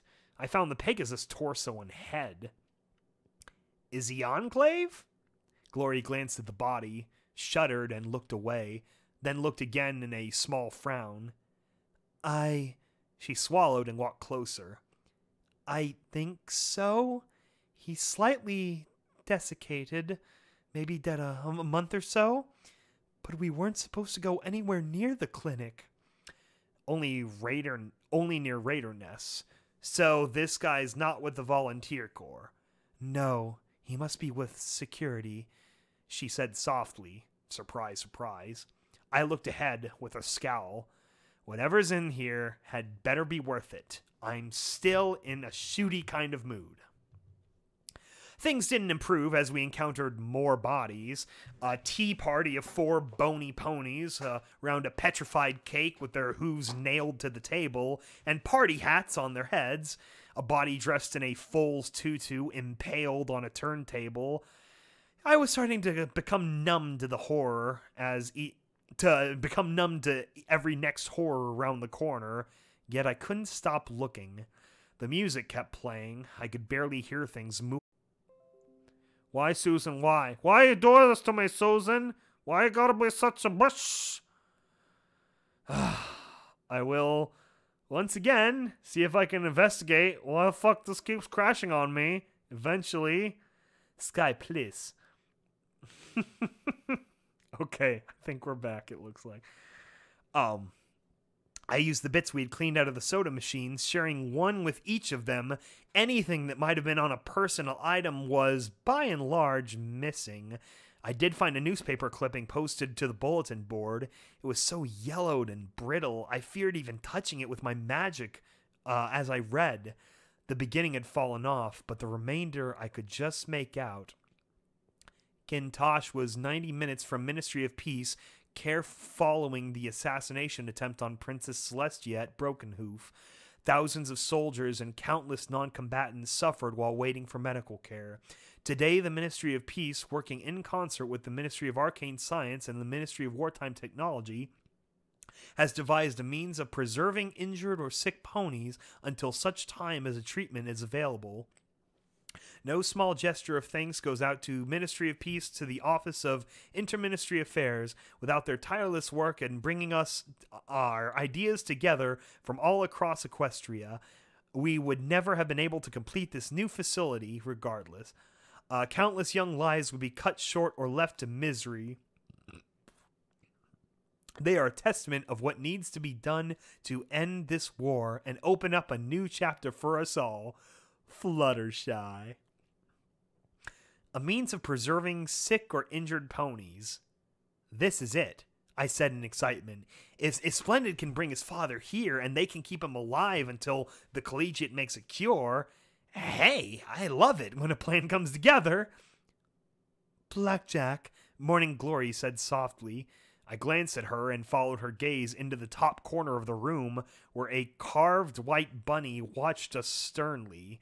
There was the tiniest little hum, and I watched as the camera with one eye of the bunny slowly focus. We should get going, I said softly, leading us back out into the empty hallway.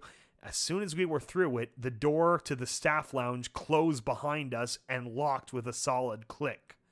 Oh, that's not good.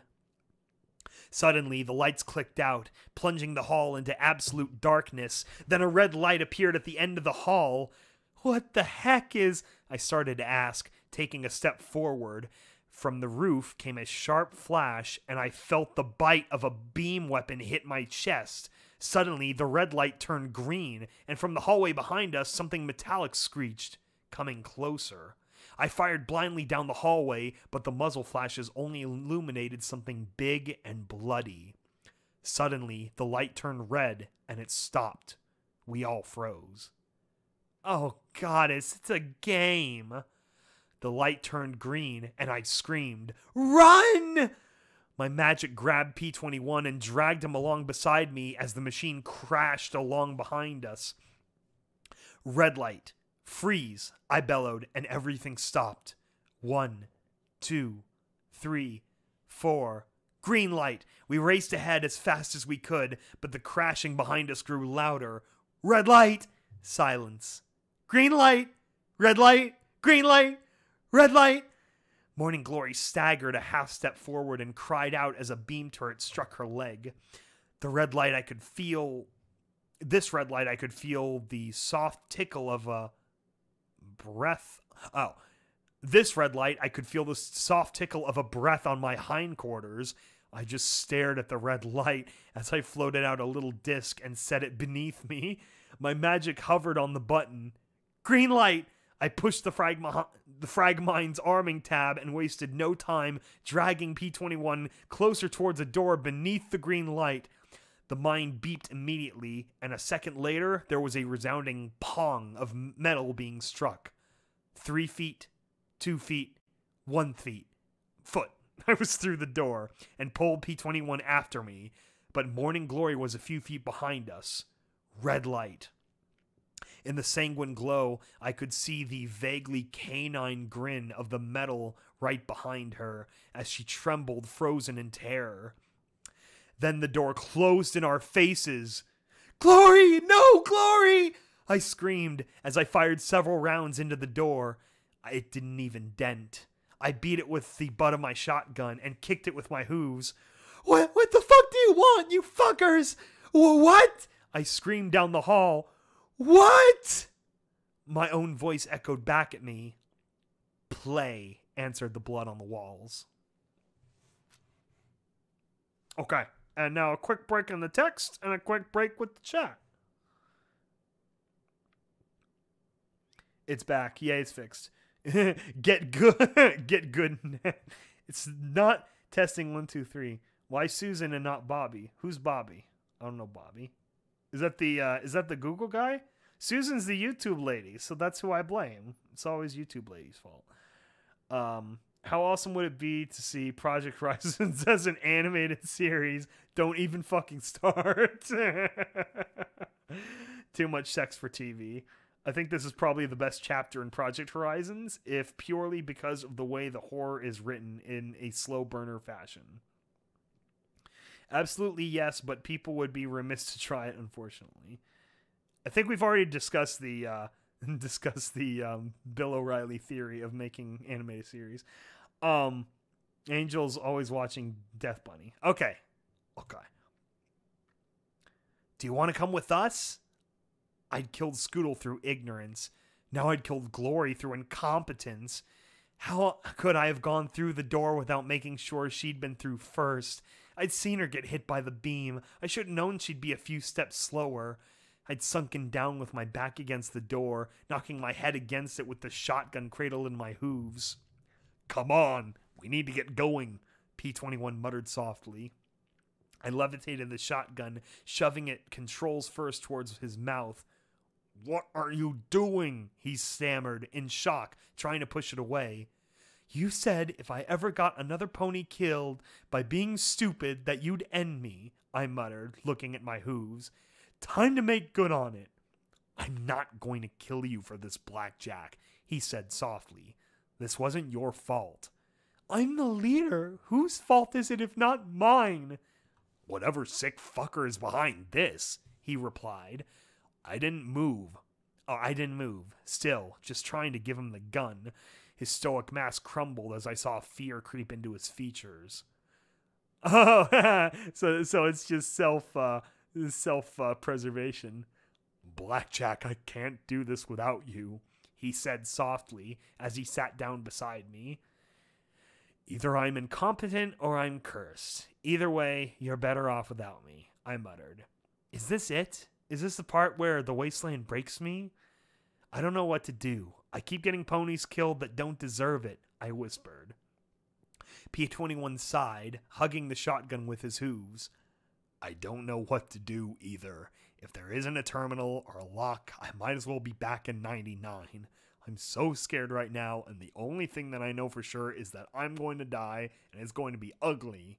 I'm not you, Blackjack. I might be smarter than you, but I'm not as brave as you are. It hurts so much, but what could I do? Give up and die? That was the easy out, the contemptuous way. Give in to hatred and just kill and kill and kill. How so tempting right now. A bloody part of me craved it. Kill the collegiate, take their stuff. Kill the society ponies, repeat the process. Kill, take, kill, take. Never feel again. There's a more thrilling form of suicide. You keep going, knowing that it will never be enough. You spend every second trying to make it right, knowing you never can. Slowly, I reversed the pull on my horn and took the gun back from him. I rocked forward and stood. I wasn't quite done yet. Despite everything, despite the fact that I was not a smart pony, a plan crept out of my meager brain. Worse, I was looking forward to it. P-21, you're 10 times sneakier than I am, and you know terminals, and you can open locks, and get where you need to go. Somewhere in this place is someone controlling everything, and you've got to shut them down. I passed him the key card. You're splitting us up? He said flatly. You know nothing good can come from this, Blackjack. It's the only way I can think of. Together, we're being a big target. Alone, you might be able to shut them down. I'll be a nice, big, stupid pony and keep their attention, I said with a grin. I tried to keep it as I added, you might also find Glory. You think she might be alive? No, I'm not going to give up hope just yet. Giving up hope was so 10 seconds ago. Just do your best and leave being a decoy to not the smart pony. You're not stupid, Blackjack, he said quietly, then caught my arched brow. Okay, well, good luck. I loaded up the drum with orange shells and spun it out loudly as I trotted in the opposite direction. As I trotted, I felt an old song nibbling at the back of my mind. I started to hum the tune as I slowly smiled. It was phenomenally stupid, but that was something I excelled at. You put your right hoof in, you put your right hoof out, put your right hoof in and shake it all about. I sang, tired of the music box playing in the background. Okay, it was more shouting than singing as I charged down the hallway. You do the pony pokey and you turn yourself around. That's what it's all about. I paused and grinned as I heard the music box cut off, replaced by the very tune I was singing. That's it, you sick fucker. Pay attention to the crazy filly with the shotgun. You put one shell in, you take another one out, I shouted as I blasted another bunny camera. You load another shell in and you blast it all about. You do the pony pokey and you take the fuckers out. That's what it's all about. Move fast and shoot some more. If a turret popped out of the ceiling, I popped it before it got to fire more than twice. Don't think. Let this fucker mess with me and with the spooked pony and shit up. Shoot. I froze in the hallway and the music cut off as with a knife. The foal stood there in a strange pink dress. Her lavender hide sported a massive scar running up her side and disappeared into her pink mane that fell across her eyes. Her mouth was sewn in a grotesque grin as she stood before me in a hallway. Shoot, Blackjack. Play? She whispered without even moving her lips. Shoot her. Do you like my costume? Slowly, she tilted her head up towards me. Shoot. Her mane fell aside, revealing two red lights for eyes. Her mouth wasn't sewn in a grin. It was sewn shut. I want to be a unicorn, she hissed. The gun shook in my magical grip as I wrestled with what was before me. Can I be you? The shoulders of the filly ripped as two metallic tendrils burst from her shoulders. A razor-sharp scalpel gripped in one slashed across my face, and I barely blocked it with my pip buck. The shotgun roared and the shell struck the filly in the face. The lavender hide ripped like cloth, revealing the smoking head of a small maintenance robot with the sewn-together skin. I put a second round into it, and it crackled softly before collapsing. Tag! It shouted down. Oh, wait, that was Blackjack shouting. Tag! I shouted down at the thing. You're it! We're it, a voice whispered down the hall. We're it. In the dim light, I saw two red eyes look at me, and then 4, and then 6, and then lots. Play, they whispered in delight. Okay, I definitely had their attention. Now it was time to run. Catch me if you can, I laughed as I ran like I'd never run before. Okay. And then the break on the text. So let's read the chat real quick. Chapter 14 of PH is the best one because it introduces one of the most kick-ass characters and my waifu. I'm guessing that one's gonna be KG Tail. What's her name? With the red and the stripes and stuff. A Big Daddy the Godfrey voice. What? Where is there a Big Daddy in this? Also, 10 out of 10 plan. What's his name? P21. You want P21 to have the Godfrey voice? Oh my god. The head of the Zodiacs. Off the top of my head. Arena. This is Buggy the fuck out of me. Oh no. Shoot it. Shoot the demon baby. Shoot it. It's a robot. It doesn't have a gender. Well, before it pulled a John Carpenter's thing, and it did look like a little filly. Oh yeah, Rampage. That's it. Okay. I had no idea if I'd evade the abominations, if they'd gotten bored, or if they were setting up more games. I moved up a floor, and there weren't any more hospital rooms. This floor was for surgery. The lights kept flickering on and off, making me jump as portions appeared and disappeared. The music had returned, this time a cheerier tune about cleaning up winter. Oh, ha ha ha. Not only was it creepy, it muffled what little noise the abominations made as they moved. I found an office and pushed my way inside. I was heartened to see the lock of a safe that had been opened and a terminal decoded. Whatever else had happened, P21 was still out there. The safe held a few healing potions and some gold bits. I walked behind the desk, setting the shotgun down in front of me. The specialty shells had one downside I hadn't realized. They tore my weapon down like mad. I really didn't want to try and fire it again if I could help it. Not without some significant repairs. That left me with the automatic pistol from the weather station and Folly, which had no bullets. Carefully, I took out the pistol and loaded the blue spark rounds interspersed with normal lead rounds. This office had been thoroughly trashed, but I really couldn't tell if this was the result of the abomination's vandalism or if the owner had just been particularly slobby. The stacks of papers were almost as high as my horn, and with a wry smile I picked up a file on top of one of the towers. Marigold, PH medical authorization denied. Only the Ministry of Peace could have a form denial stamp with frowning bunnies, I suppose. Then I stamped on top of it in pink ink with butterflies, medical waiver approved. Lucky Marigold. I could sure use some of that luck right now, I said as I flipped through the first few pages and glanced at a picture of a blue unicorn with bright glasses standing in front of some kind of missile. I wasn't sure that if I didn't have monsters after me, I'd somehow be more bored. I tossed the file back on top of the desk and then started as the entire pile collapsed to the floor with a rustling, sighing soft crash. Great, I muttered, rubbing my eyes and hoping P21 could find a way to stop all this. I sure wasn't smart enough to. I noticed a sound file loaded on the terminal. Why not? I hit the playback button as I prepared my clips. At least it would give me something to do.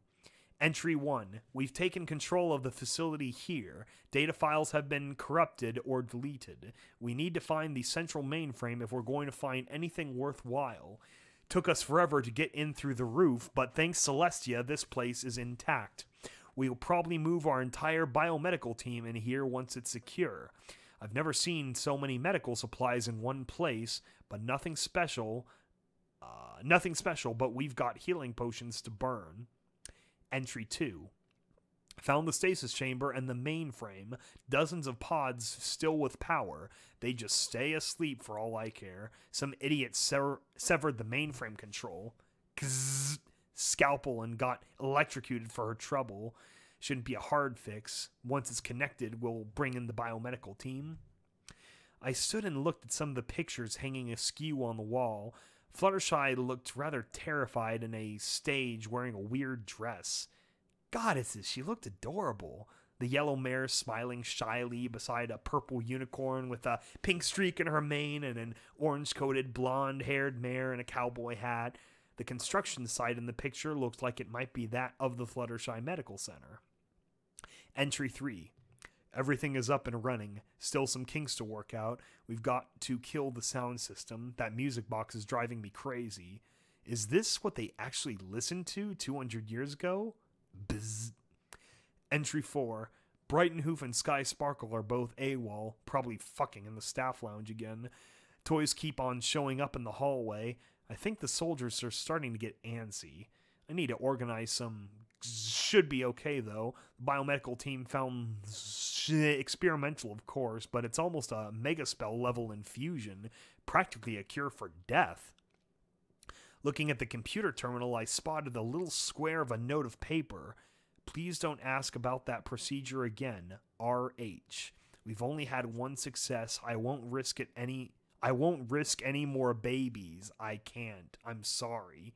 F. Entry gone. Something cut them apart, skinned them alive. They were posed. It's got to be more. Night. Find them. They've arrested and command can't figure out who to shoot. Fuck it, I'll shoot them myself and save command the trouble.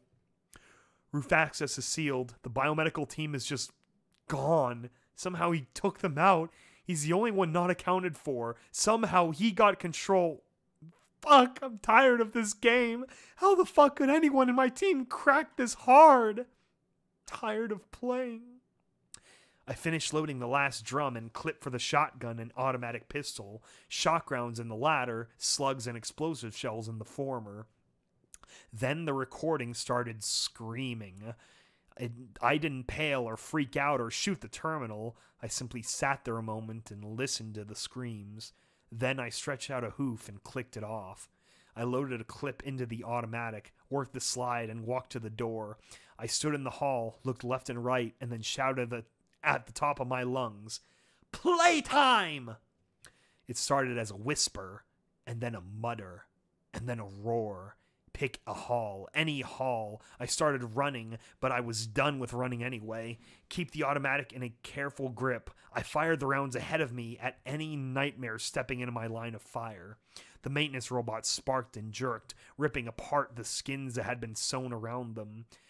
"Bad pony!" they cried as I used Sats and dumb luck to chew my way through them. I paused only long enough to smash in their heads with a baton and make sure they didn't start moving again. "That's right, I'm a bad, bad pony, and I'm coming to spank you!" I yelled out, half mad and all furious. I giggled as I saw some turn and trotter away. "That's right, it's time for spankings!" I screamed as I chased them down. "Bad pony!" Or wait. "Bad pony," a deep voice said from the doorway. I turned and looked at a huge, heavy robot draped in slabs of meat. "Time out," it said firmly as, with shocking deftness, it flung a glowing white ball of glass at me. A grenade or something. I reached out with my magic to swat it back at the machine and... What the fuck is going on? Why couldn't I move? Why couldn't I talk? Why couldn't I scream? Instead, I was lying on a couch and reading a newspaper about the continued outcry over the assassination attempt at Broken Hoof. It was as if I'd somehow been shoved into this strange mare resting on the couch. The only thing vaguely familiar was the pip-buck, a fancier version than my own, strapped to her hoof. A white mare with grayish-pink hair stood behind the desk in an undamaged version of the office I'd just been in. She had a bright red cross on her flank, a cross that's copyrighted, by the way, no copyrights, and a white lab coat draped over her shoulders and forelegs. She fidgeted with her pencils on her desk, nudging them back and forth. I looked over at her. "Calm down, Dr. Redheart." "Calm down? How can I calm down, Garnet? She's coming. She's tapped her hooves against the desktop." Oh, she tapped her hooves against the desktop. "It is her hospital, after all," Garnet said. I could feel her smiling. Redheart sighed, frowning. "Still, I can't believe Cheerly went straight to the ministry mayor for this. I thought all objections had been dealt with. How could she bring this up now?" "I'm more impressed that the ministry mayor is coming all the way here to talk with her about her reservations. It can't take days to arrange a conference with Applejack or Rarity, and forget Rainbow Dash or Twilight." The pony I was inside and folded the paper. Her sparkling red hooves glittered from her pony pedicure. They're almost inaccessible, or even OIA. "Are things that bad?" I hadn't heard, Redheart said in concern. My host waved a glittering hoof dismissively. Oh, no, I wouldn't say things are bad, just tense right now. Everything would be so much easier if we could just disband the Ministry of Awesome and tuck whatever she's doing into the Ministry of Wartime Technology, but Luna won't hear of it. Then the door opened and admitted a purple mare with smiling flowers on her flank. She had wrinkles around her eyes and her hair was completely gray. The two mares looked at each other with clear dislike, and yet I could tell there was once been the foundations of a friendship between the two. No pony showed that much regret without having lost something dear. Cheerily, so good to see you again. How are things at the Education Bureau? My host inquired, rising and giving a polite hug. Cheerily seemed quite relieved to have some pony to talk to. Things are, well, I like they are everywhere, I suppose. Thank you for working with the Ministry of Image for us, Garnet. Sometimes it seems we've always been bumpy down the priority queue. If it wasn't for your help, we'd probably never get the materials we'd need. Then Cheerily frowned. Though, could you please tell them that the Ministry of Peace's schools don't require more creative history books? I received a text telling how the ancient zebras drank blood and practiced ritual pony sacrifice. Ah, yes, the Ministry of Image can get a touch inventive with the textbooks. I didn't have a clue what they were talking about. If zebras didn't drink blood, why'd they say they did it? Since I couldn't get off this ride, though, I thought I might as well pay attention to it. Then the door opened and all the talking stopped. I'd seen her cast in bronze, and now I was seeing her in the flesh. The yellow Pegasus may have been smaller and less dramatic than her statuary counterpart, but as I watched, I couldn't shake the grace and beauty and aura of kindness that seemed to radiate off her, like the radiation she would plunge the whole world into. She greeted every pony by name and shook hooves and talked with a clear, sincerity and interest. Just touching her hoof made me feel special. It wasn't even me. It's probably the drugs. Once everyone settled into a little circle, Redheart immediately spoke to the purple mare beside her. I know you've had second thoughts, Cheerily, but we're already committed to their use. Redheart, we can't use these devices yet. We don't know all the spells that have gone into them. Cheerily looked across at me as she said that. We have no idea what long-term effects there will be. She turned to Fluttershy. You need to stop until we're sure they're safe. I know you're upset, Cheerily, but we've tested them for 3 months with no ill effects, aside for a few complaints about boredom. The mature mare's tone reminded me of my mom saying, trust me. You've tested them on animals and adults. These are children, Fluttershy. 3 months being trapped in your body might be tough. Wait, what? 3 months being trapped in your own body might be tough for an adult who understands what's going on, but what about a child? They want to run and play and talk. They can't simply be locked up for weeks on end. Fluttershy, it's cruel. Then Fluttershy spoke in a soft and gentle voice. Are you saying I should leave the children to die when I have a way to keep them safe and alive until they can be healed? At that instant, I knew that Cheerily was screwed. Cheerily paused and then let out a struggling, No, but Fluttershy, tell me that I should let the children die, and I will stop the use of the pods right now and start long-term testing. A year at least. Fluttershy said it in that soft, reasonable voice. A pony would need a heart of stone to say those words. Fluttershy, I don't want any colt or filly to die. You know I don't. But I know kids. I know this isn't the answer. I know children too. No, Fluttershy, you like kids. You don't know them. You've never even had one. Ooh, damn. Oof, that's cold. Cheerily cut off at a soft rasp from Redheart. Awkward silence. I'm sorry. Fluttershy simply closed her eyes as if bracing against an inner hurt. Cheerily looked horrified at what she'd said, but the words were spoken. More silence. Your womb is a graveyard. Then Fluttershy spoke softly. Me too. I'm sorry, Cheerly, but I can't delay using something I know can help. Slowly she stood. Excuse me.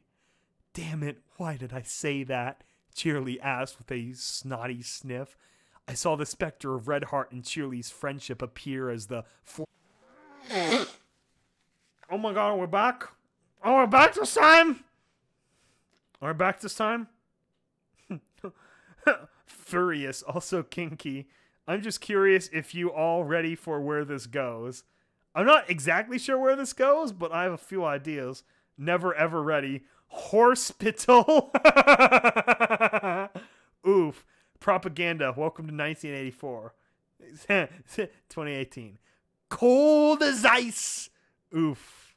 Hard oof for miscarriage. You done bucked up. Okay, where do we live off? Oh, wait, which one of them's being all worried? That's what I'm afraid of. Children don't stay children forever. They always become something else. The purple mare rose quietly and left the room as well. Redheart shook her head. I'm sorry you had to see that. She put the tissues away and looked at me. She's a teacher, and a good one. I think she'd have been much happier staying a teacher rather than working with ministry schools. Garnet nodded. I can appreciate her concern. I'm glad she hasn't found the report of the subjects developing resistances to the sedative over time. Certainly 20 years is a long time, though. It's not as if we'll keep them in stasis for centuries. Oh, shit. She was right about there being some confusion regarding the spells involved, though. Some of the nursing staff is concerned. There was a memo about the spells... What? Go away. Go away, phone. There was a memo about some of the spells from the Ministry of Image being involved, but that couldn't be right. No, I'm sure that was an error, Redheart. Some days we can't tell what's coming out of the Ministry of Technology and what's originating in the Ministry of Magic. We just do our best. Still, we're quite glad to see the Ministry of Peace going ahead with the facility. I'll try and get more specifics sent your way. Thank you, Garnet. I appreciate it. Oh, don't worry about it. Just a heads up for that Robroco? What? Is that the pony Oh, I get it. Is it like Robronco? But there's no N. There's no N. Robroco. God damn it. Should have been Robronco then, if you're going to do a Robco pun. Robroco. Robro will be here to tie the maintenance robots into the system mainframe. Once their control system is linked to the bots, your nurses shouldn't have to worry about cleaning up messages. And then there's like a woo break in the text. I return to my body, screaming as fire... Wait, what? I returned to my body, screaming as fire roared from crotch to rib cage. I lay on my back, strapped to an operating table, pulling against the restraints on my limbs. I don't want you to speak, Mr. Bond. I want you to die. Overhead, a robotic spider on a white boom hovered over my body. Little scissors were slowly snipping open my belly as I screamed and thrashed against the restraints. You fuckers! I hissed through clenched jaws as spit ran down my chin. Bad pony, potty mouth pony. She said a bad word, gibbered these sewn-together abominations around me as the scissors went snip, snip. Pods with observation windows and padded interiors. At least 40 was the best count I could make under the circumstances. In the pods were foals. Some were missing legs and eyes. Others appeared burned or worse. What the fuck? This is like source code. Everyone see source code? Should go watch source code. Others appeared intact, so I could only guess they suffered from some internal disease or condition. They all lay so still they might as well have been corpses. Each had a tiny monitor with zigzagging lines on it that was too far beyond my intelligence level to understand. The cables all ran to a central drum decorated with a dozen terminals.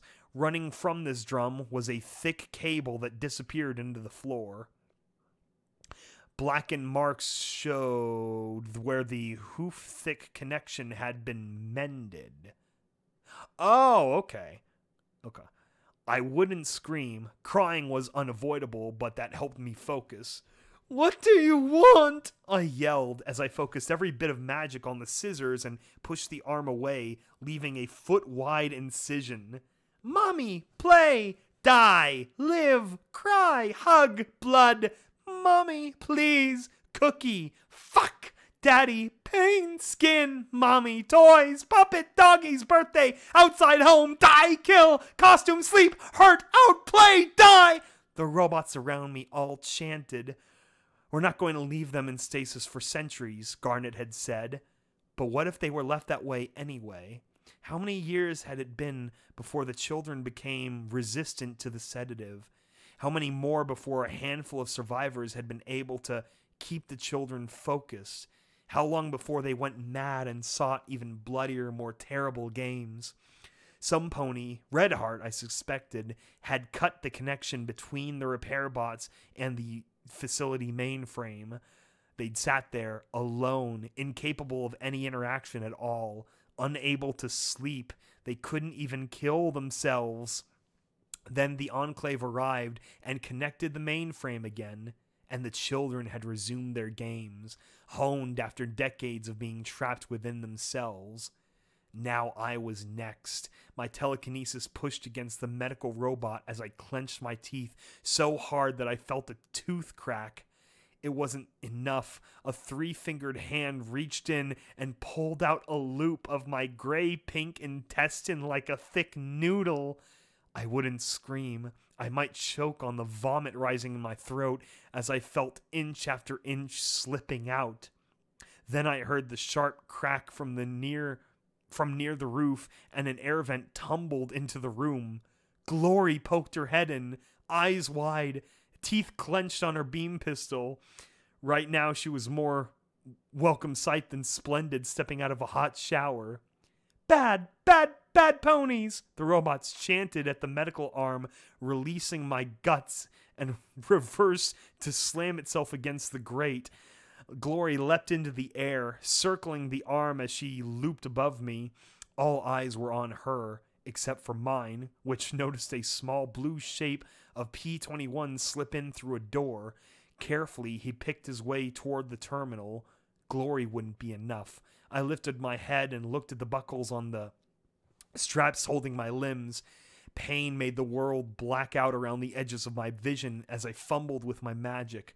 One of the bubbles came free, then another, then another. Slowly, I kicked myself free as the abomination surged forward. "Bad ponies! Bad ponies!" I sat up, spotted my shot. I sat up. Oh my god, it's like guts open though. That's probably not a good thing to do. Spotted my shotgun. I could just make out the orange shells in the drum. I levitated the gun to me and slowly rolled off the... Rolled? What? Rolled? And rolled off the table. And then I discovered something truly disturbing. I could either handle the shotgun or hold my guts in. And I wasn't doing the latter. A hot, wet slipperiness moved out of me, combined with the sensation that made me want to put a shell through my skull. It was only 20 feet to my target, but that was the longest 20 feet of my life. P-21 typed desperately. Glory flew desperately. I tried to walk desperately. Had the abominations realized what I was trying to do? They could have stopped me. I think they just took glee in watching me struggle. Maybe they thought I was trying to help P-21 or run. Instead, I staggered my way over to the cable, emerged from the rear of the machine. Suddenly, my intestines went taut, and I almost blacked out again. "Would you mind getting off my guts?" I croaked. The cable was thick. Even with the explosive round, it'd take several shots to chew through. The shotgun didn't have many shots left in it. That was okay. I'd ejected the drum and kicked it underneath the cable. One round remained in the chamber. I pressed the tip of the shotgun to the ammo drum and fired. The explosion was barely equivalent to a grenade, but it did the job. The cable snapped once more as I was showered with shrapnel. In a soft hum, the arm froze in its pursuit of glory. The abominations froze in place, puppets with their strings cut. Zigzagging lines went crazy as darkness finally caught up with me. Crazy kids. And then a break in the text. Okay, now what? Okay, catching up with the chat. F again. Jeff raising money for a better internet. I don't know what it is. I'm gonna try updating my OBS afterwards. Maybe OBS is out of date. I'm telling to it should be a thing. Okay, we're good. Back in black. More $2 from Sketchy Rivet. More caps for internet. You stopped at excuse me. 14 for a new router. Oh blum. See the failed experiments. Robro Co. See, it still sounds weird. It should be a Robronco. Okay, well, it doesn't say Robronco in that particular word section. It didn't say Robronco there. Oh boy, I've seen Source Code. That's a good movie. Yes, especially the end. We're going back to Silent Hill Revelations movie territory. That's a lot of chant words. Spaghetti, floor spaghetti. Oof. That's the forbidden spaghetti. You don't want to lose the forbidden spaghetti. Okay, I think we're almost at the end of the chapter. After the break in the text, when I came to, I felt good. Great. Wonderful, in fact. I opened my eyes and immediately felt my midsection. Only an ugly red line remained, and that was healing before my eyes. The table I was lying on had a strange talisman that covered me in a pink glow. Some kind of regeneration magic pulled my torn body back together. "Oh, good, you're awake," Glory said from beside the table. The Pegasus looked like she'd needed a few days' sleep and a few years of therapy. Maybe we would get that. Maybe we would get a 2-for-1 special. "Oh, good, you're alive," I replied and got a little smile in return. I looked at the strange egg-like talisman. "Please tell me there are more of those." "Yes, there are more of these," she replied softly. "Oh, thank goodness," I began, and then I saw her looking away. "There really aren't more of these, are there?" "You told me to tell you," but I shut her up with a hug. "I thought you were dead. I was so sure I'd gotten you killed," I said as I hugged her tightly. "How'd you get away?"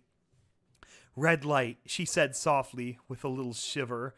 "It went on and on. I think they were paying attention to you on the other side of the door.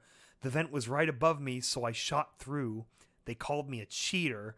After that, it was just following the sound of the gunshots." The wound across my middle had completely healed. At once my eyes widened. "Get P21 in here! We can heal his—" There was a buzz, and the pink glow disappeared. Fuck! The talisman only works on one The talisman only works on one subject, P21 said as he limped in from the doorway. "I wanted to heal your leg," I muttered softly. "Why? You didn't break it." I sighed as I climbed off the bed, looking at the burned-out talisman and feeling as if it'd been wasted on me. "I thought if I healed your leg, I could stop reminding you of 99, then maybe we could be friends." He arched a brow and smiled, shaking his head. "Ever think it's not about you, Blackjack?" I blinked stupidly at him and then sighed softly. "Guess not." Wait. Guess not. Come on, we've got one last thing to deal with. He started back at the door, and it's going to suck. It's going to suck a lot. We trotted back into the operating room. I tried to ignore the drying bowel strung over a quarter of the room. He stopped in front of a large central terminal. Ophelia Stasis System Review. Current patient survival prognosis, 0. Patient intercom system, error. System disabled. Terminate power, yes, no. No, no, no, no, fuck no, I yelled as I looked at the pods around me, their wildly zigzagging readouts. I could imagine their screams as they were locked up once again. I rounded on P-21. I'm not killing 40 children. Are you out of your mind? No, I'm not, he replied as he looked at the terminal. We have 2 choices. We leave them in stasis, or we shut down this whole thing and they die. Wake them up! See if they're crazy! I could kill crazy fools, I hoped. Oh, goddesses, did I actually just think that? We can't, We can't, Blackjack, Morning Glory said softly. They were dying when they were put in the pods. They're still dying. Some wouldn't last a day. According to the records, if we leave them, maybe, I don't know, maybe someday the Enclave can do something to help them. P-21 shook his head firmly as he looked at the wide-eyed Pegasus. The Enclave lost a biomedical team to these kids, and they've been trapped here for 2 centuries. Are you willing to leave them trapped again, on the hope that someday they might be able to be saved? He said. I told you this would suck. Why are you asking me? I said softly as I looked at him. Because there is no right answer here. She's right, and I'm right. Because she's right, because I'm right, and because no matter what, they're going to suffer. He sighed. I want to do one. She wants to do the other. You're the tiebreaker. And you're the leader, his eyes seemed to say. No, fuck him, fuck me, no! Put me back on the table and rip my guts out. Don't leave this decision up to me. I slowly looked around at all the pods. I can't, I don't, fuck! I shouted, clenching my eyes closed. I wanted back into that dream that the orb had put me in. Neither of them would look at me. I gazed at the pods. There was no right answer here. I was damning myself either way. I thought of flipping a cap, but what if it came to the shutoff and I tried for 2 out of 3, or vice versa? Damn me, damn me. Slowly I straightened as I looked at all the pods. I don't know if you can hear me or understand me. I don't know who any of you are or what you want. I only know you didn't deserve to be trapped like this. I'm sorry, I whispered as tears ran down my cheeks. I don't know what's going to happen yet. Where I'm from, when you die, you just go away. I sniffed as I bowed my head. I hope that if you do go somewhere, that it's someplace better. I turned and looked at the terminal, hit Y, and enter. The hum of the fans died one after one as I murdered 40 children. I swallowed, knowing there was no forgiveness possible for this, and sang softly. Hush now, quiet now, it's time to lay your sleepy head. Hush now, quiet now, it's time to go to bed. I choked, but then Glory sang after me. Drift off to sleep, leave exciting day behind. Drifting off to sleep, let the joy of daylight find. She was falling apart as badly as I was. The only light in the room was the jagged readouts on each pod that became less and less erratic until they flatlined. P-21 then shocked us both as he raised his voice and finished. Hush now, quiet now, lay down your sleepy head. Hush now, quiet now, it's time to go to bed. With that, he bowed his head and as well sank to the floor. Finally, the flat readings winked out one after one. Damn me, damn me, damn me. Redheart had crawled into the storage room that had held the regeneration talisman. Half her hide had been skinned off before she'd severed the connection. Had she come in here to try to save herself? To protect the various talismans and experimental goods? Did it really matter? If there'd been a cure in here for any of the children, I had no doubt she would have used it. She lay curled on her side, covered in a bloody, shredded lab coat. The body lay mummified in the sealed storage chamber. I noticed she seemed to be cradling something protective in her hooves. Given what I'd already done, robbing the dead was icing on the proverbial cake. To my surprise, Redheart yielded the object to my magic surprisingly easy. It was a figurine of Fluttershy. Her soulful blue eyes. Are they blue? I know there's been like fan discussion on what color Fluttershy's eyes are. I would almost go with like a seafoam or like aqua. Her soulful blue eyes looked up at me as she hugged a disgruntled white rabbit beneath her hooves. So gentle, so forgiving, so mass murdery. Be kind was written on the base. Her head was cocked just so, as if she knew I desperately needed to talk to her. I'm sorry. I tried to do better. I tried to help. Slowly, I held the Fluttershy figurine to my chest as I slumped over onto my side and weeped and blubbered like a foal. I'm so sorry. As I lay there alone on the storage room, I suddenly knew why Redheart had come here. To beg for the forgiveness she'd never receive. Footnote. Level up. New perk. Full at heart. This perk greatly improves your interaction. Oh, fuck. New perk. Full at heart. This perk greatly improves your interactions with children. Oh, that's fucking the darkest part of the whole chapter. Skill note. Speech is now level 50. Congratulations. Woo!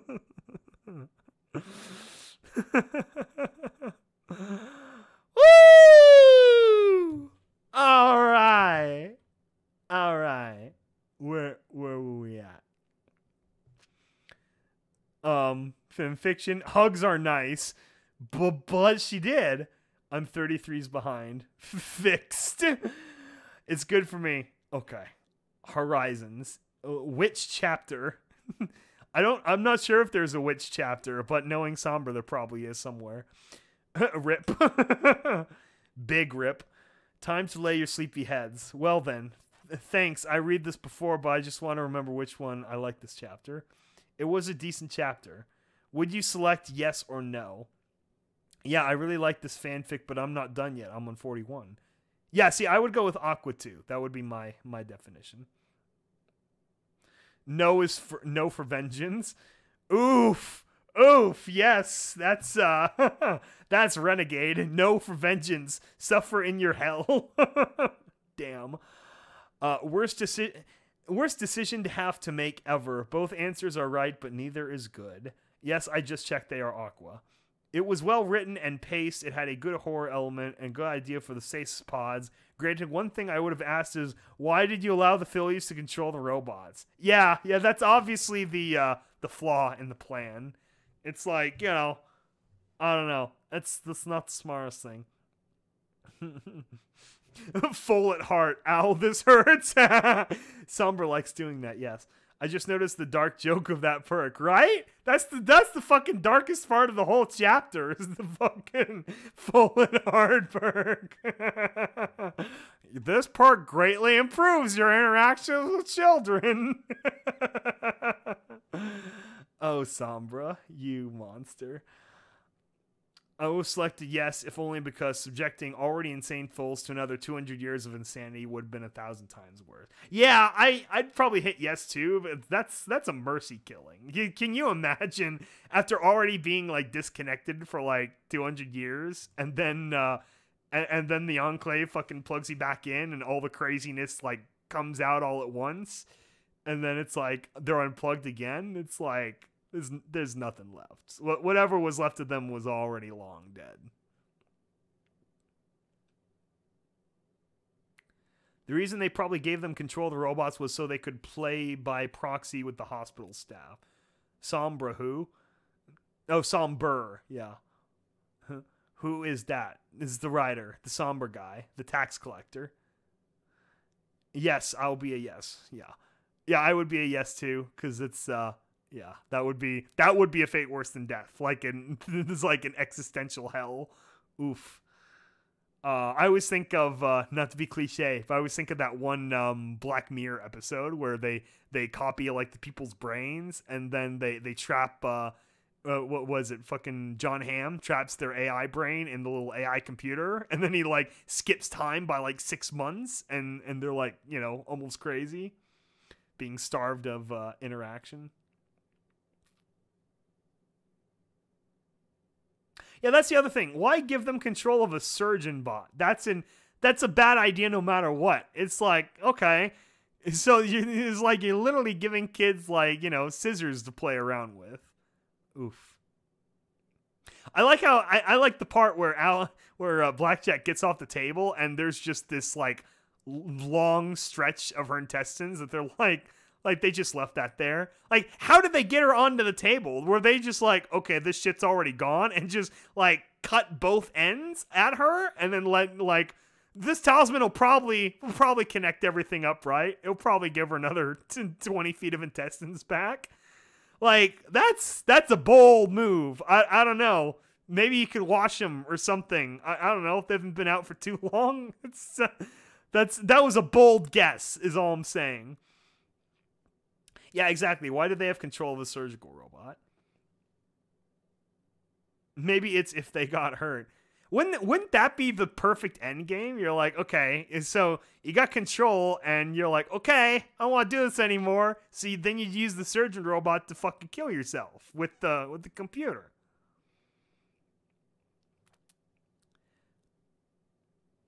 No, not the kids. I know they took Blackjack to the operating room in the memory orb. I'm talking about after they fucking cut the cable. Glory Hole and P21 are just like, okay, so her intestines are out and she's on the floor. We gotta do something. And so they find the little egg and they're like, this looks like a healing thingy. And they're like, okay, do we put her with all her intestines back up on the table? Or do we cut our losses and just like excise this 20-foot stretch that's already been like slouched on the floor? And they're like, let's roll the dice. So they cut the 20 feet of intestine that's already unrolled and then slop her on the table like a fucking corpse. I don't know. That's my questioning of the horse magic people. I think I would have like tried to put the pile there, like next to her, and see what the egg did first. Maybe it would like, you know, reverse time, clean him up, and then stitch it. like does does Blackjack now have like, you know, like 40-minute bladder? It's like I have to pee all the time because they left all my intestines in the hospital. Glory is a medical scientist. Yeah, I guess so. I'm guessing she knew that it would work out, but still, it's like there's that part where like, okay, give me the scissors. We need to cut this before we slap her on the table. It's the behind the scenes.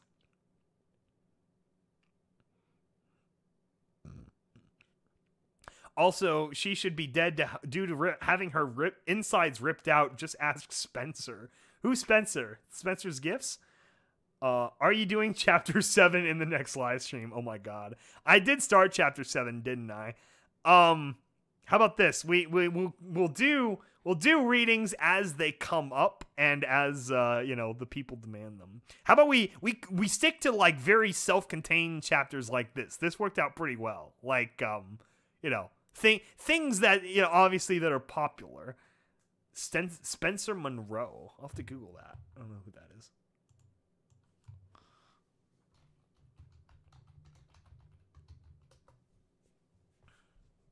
Oh, it's a TV show? Oh, it's from The Walking Dead.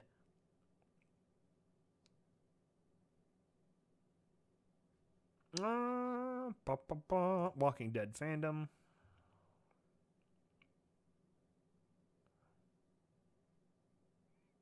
Oh, he gets disemboweled by Negan. Later, he's put down by Rick after being reanimated. Yeah, disemboweling, there's a very high chance of not coming back from that. Because, Well, really more than anything, just because of the high chance of sepsis. I mean, you cut open all the linings, all the goody, goody insides and stuff. That's just a very, very high chance of serious, horrible septic shock. Which, like magic and shit. But but still, it seems like a gamble of just being like, we're gonna cut our losses at like half our intestines. Yeah, but why would the children have control of the robotic system of the hospital? Yeah, see, that's what I'm saying. Like, hook it up to like individualize, like, okay, this is your avatar robo, and like what kind of range did it have? Like, could they have like put an antenna on there, and then the kids could like play around like the perimeter of the building or something? I don't know. There must have been something. Could you imagine that if you were in like Fallout World and some like little like kid robot comes up to you and is like, I'm a real kid in this hospital. I'm dead and my mind is projecting into this robot. And you're like, okay. Like, how would you respond to that? That's like, that would be pretty messed up. I'll be honest, I thought this was the choir chapter. That's what I was expecting at the very beginning when they opened the door. The one I'd heard of where it's like the big, Lovecraftian horror thing. Who did that the choir song? I think that was Warbless. That was a really good song. Let's pull that up to freak every pony out.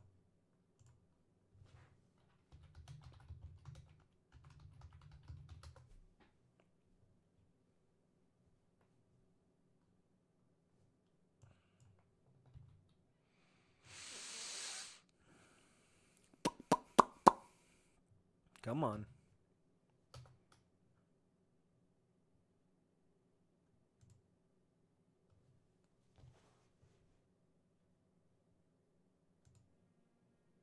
Yeah, there we go. Man, look how early a piece this was. Published December 18th, 2012. 6 fucking years ago. Oh my god. Chapter 32.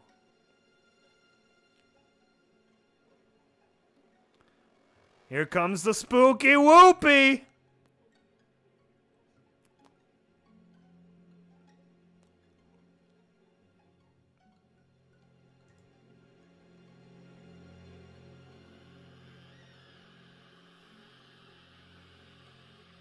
Ah, it's just music to the ears. You could just snap to it.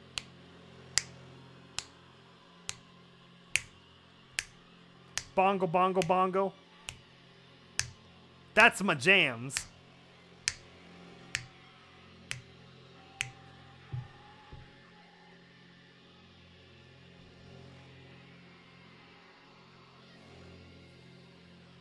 Oh, you can't hear it? Okay, I'll turn it up then.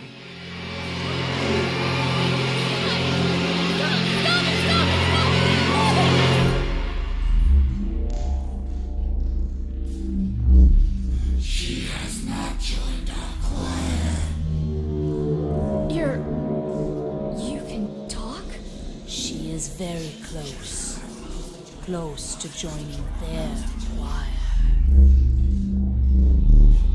We should make her join ours. Damn, this only has 5,500 views. I don't understand. What do you mean this deserves way more views. I can't sing.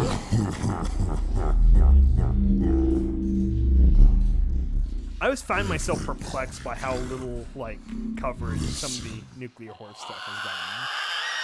I just feel like if I've gotten more than it is probably like it's underrecognized. Isn't that great? It kind of sounds like my basement. Stop! Oh, you guys want the link? You guys never heard this before? I remember this way back in the days when I first, was discovered all the nuclear horse musics with like, Dr. Dissonance and stuff. Like, this came up really quick, and like, yeah. Oh god, are we circling back to the Tumblr discussion? We probably should, because that image has been on screen this whole time, very unfittingly. See, I'll be honest, I need to be better about changing background images based on the context of the conversations, but I'm so audio-minded, I want to make sure that the actual cast is, interesting for people listening to it, because obviously... Like, it'd be easier for me for time coding if I were better about, like, slapping on pictures, but then it creates this, like, awkward, like, 10 to 15 second gap in the conversation where I'm searching for the right picture to slap in there. So, it's just, that's the way the cookie crumbles. Yeah, so anyway, we no skipping. I don't know, I'm just saying that would... The likelihood of me reading completely through Frost Horizons in this way, probably not very high. But if we could do more stuff like this as the people demand it, if it's a good chapter and stuff. And also not too long. This was like just right. If this got too much longer, that would be pushing it, to be honest. Having the hilarious gaps in between is what helps it go further. Oh, see, I'm a big-time horror fan. I kind of get that from my mom, though. My mom is a total horror junkie and, like, very, like, kind of fearless. So yeah, very, it's like the Simpsons episode of, like, oh, what is it? It's like we're the X generation, like, we don't feel anything. Silver's like, oh, yeah? What's that like? And then they're in, like, Itchy and Scratchy land, and then at the end, the killer Itchy and Scratchy robot, like, bursts into the river ride and, like, sprays blood on all of them, and they don't even flinch. Oh, yeah, why is Celestia censored? Yeah, because of Tumblr.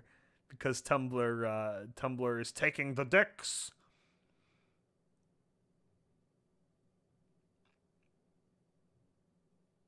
Check my Discord. Oh god, no. Now what?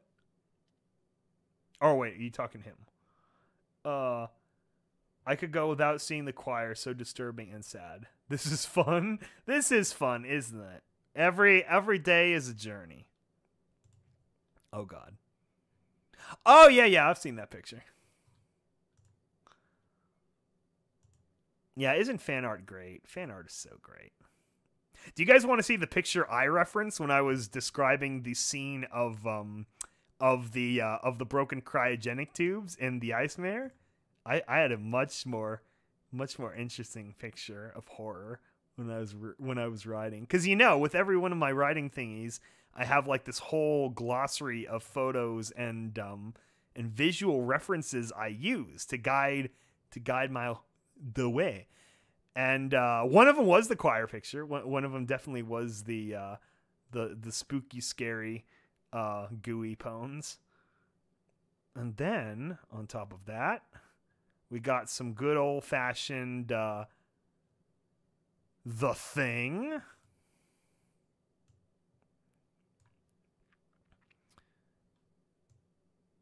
And we got some good old fashioned where is it? Where is it? So I held it. Oh, there it is. Yes. Oof.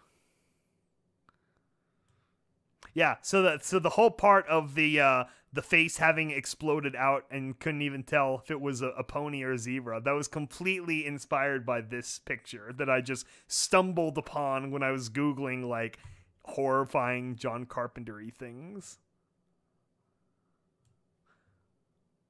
And yeah, that's basically like, if I actually commissioned art of like a close-up of the broken tanks, this would be like the first image in the file, because I have all these elaborate like art description files so people know what they're doing.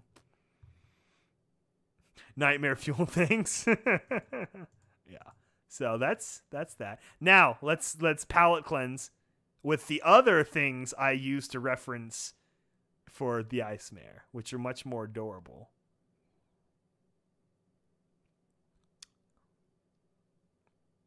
What's another good one? I like the cute stuff.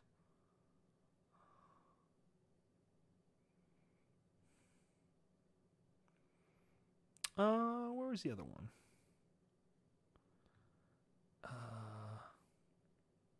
Oh, there we go.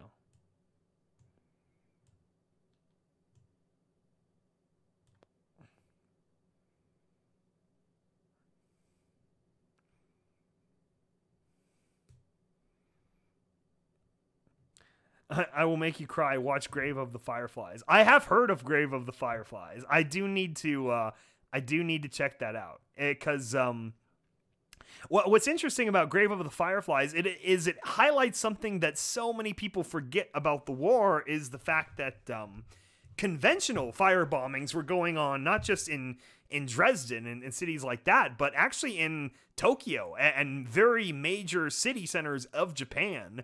Way before the nukes. It was,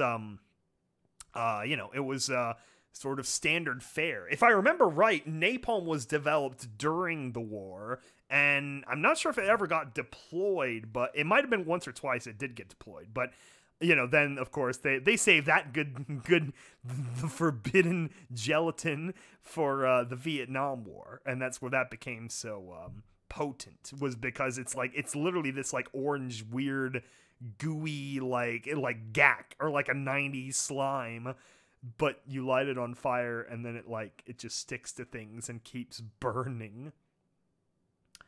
Also, someone make Negan in Fallout Equestria. I'm gonna bet two bits that someone already has a Negan inspired character in some Fallout Equestria story somewhere.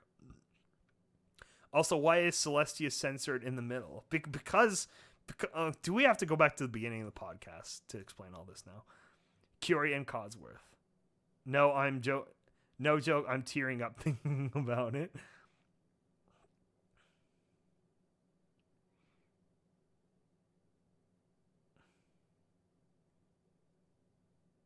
I mean, to be fair, in the interest of fairness, Japan also had their whole Unit 531 or 731 or whatever the heck that was thing going on. So it's it's just not to say all's fair in love and war, but it's one of those history is written by the victors kind of thing. So it's unfortunate. It's all horrible, but yeah, the Chinese aren't going to recount, the nice occupation of Manchuria anytime soon.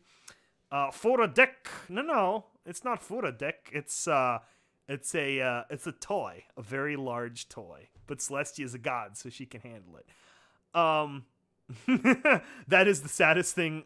Oh yeah, the Grave of the Fireflies. Yeah, I've seen clips. I've never actually watched the whole narrative where it really, really looks like it drags your heart into the story of the guy and the chillin'. Yeah. Tumblr is banning Clop and adult content beginning December 17th. Yes, that was the whole point. At the very beginning of whatever I'm not sure if it was even the same video, but when I started the streaming of the night, we had the whole bit about so I aped that whole thing just for the clicks and because it was funny and I saw a lot of my artist friends talking about it. Because Tumblr is now going to be a good Christian website that won't have any bad things on it. It's so funny too because I grew up in the 90s with the Puritan right and all that stuff, and it's man, even I got I guess my parents weren't super in with that crap anyway, so I still played my Pokemans. I still saw the Harry Potter Evil Wizard movies and stuff. It was fine, of course. But this is I don't know. This is next level. Fuck 'em. No, there's no politics. This is only it's related to porn. That's where the interest is. You gotta get people's attention by getting them at attention. Good Christian Minecraft server. That's right. Yeah, half of Tumblr is porn. I don't know what they're thinking.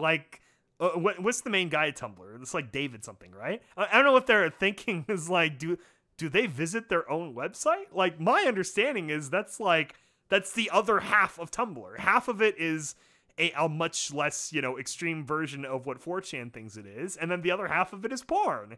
I mean, a lot of it's probably really, degenerate furry porn and stuff like that, but that's par for the course. So, I don't know.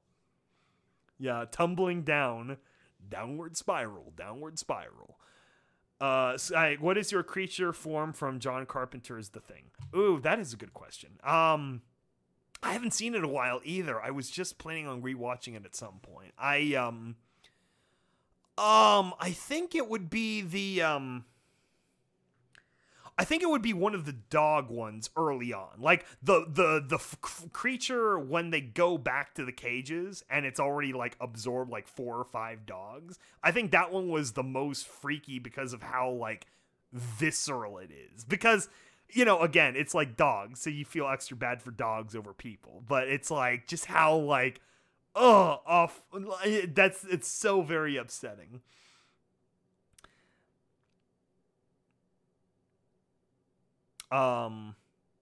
Yeah, so that's the day's events. What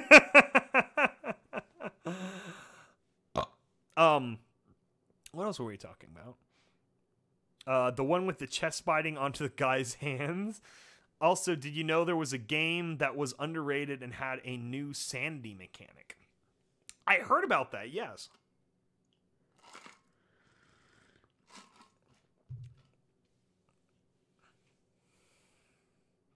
Wait, what's the song? Song? What? Oh, is that the internet was made for porn? Oh no, Creep of the Fireflies theme? Oh god, it's too happy for what we know the movie is about. Oh no. Oh no.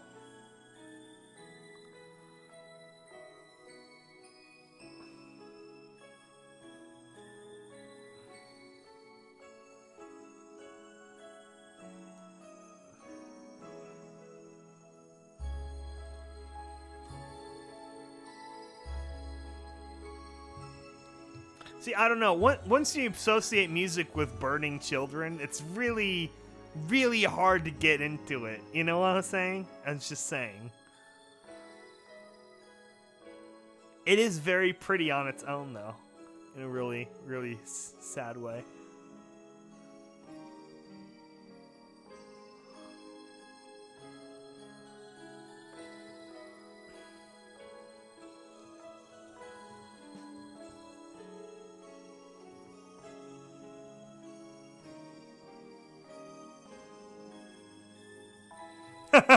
This perk greatly improves your interactions with children.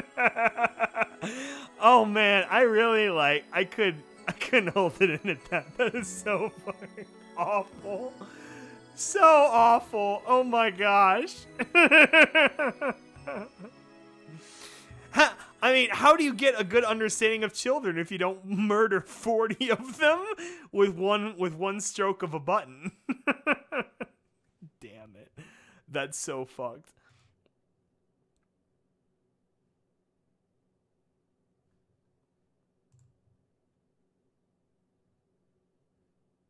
Oh no, I lost the, oh no, reload. Okay, there it is. I thought I had lost the chat. Ghibli's cool. You should commentary on Fireflies. Well, I mean, I already featured what my favorite Ghibli film it was in this, which is Castle in the Sky, Laputa. How adorable was the scene of them like tying themselves together to stay safe on the floating city? I mean, just look at how fucking adorable that scene is. Especially this fan artist. Who is this? Who drew this again? I might not have their name, but it's very easy to find if you just Google it. Where's their name? Art by Stressed Jenny. Stressed like stress, and then Jenny like XJ9. Does everyone know that Rob Renzetti, the creator of My Life as a Teenage Robot, works pretty involved with Pony? He's like I want to say he's like a story editor or something. He's fairly involved in Horse, so that's pretty fun.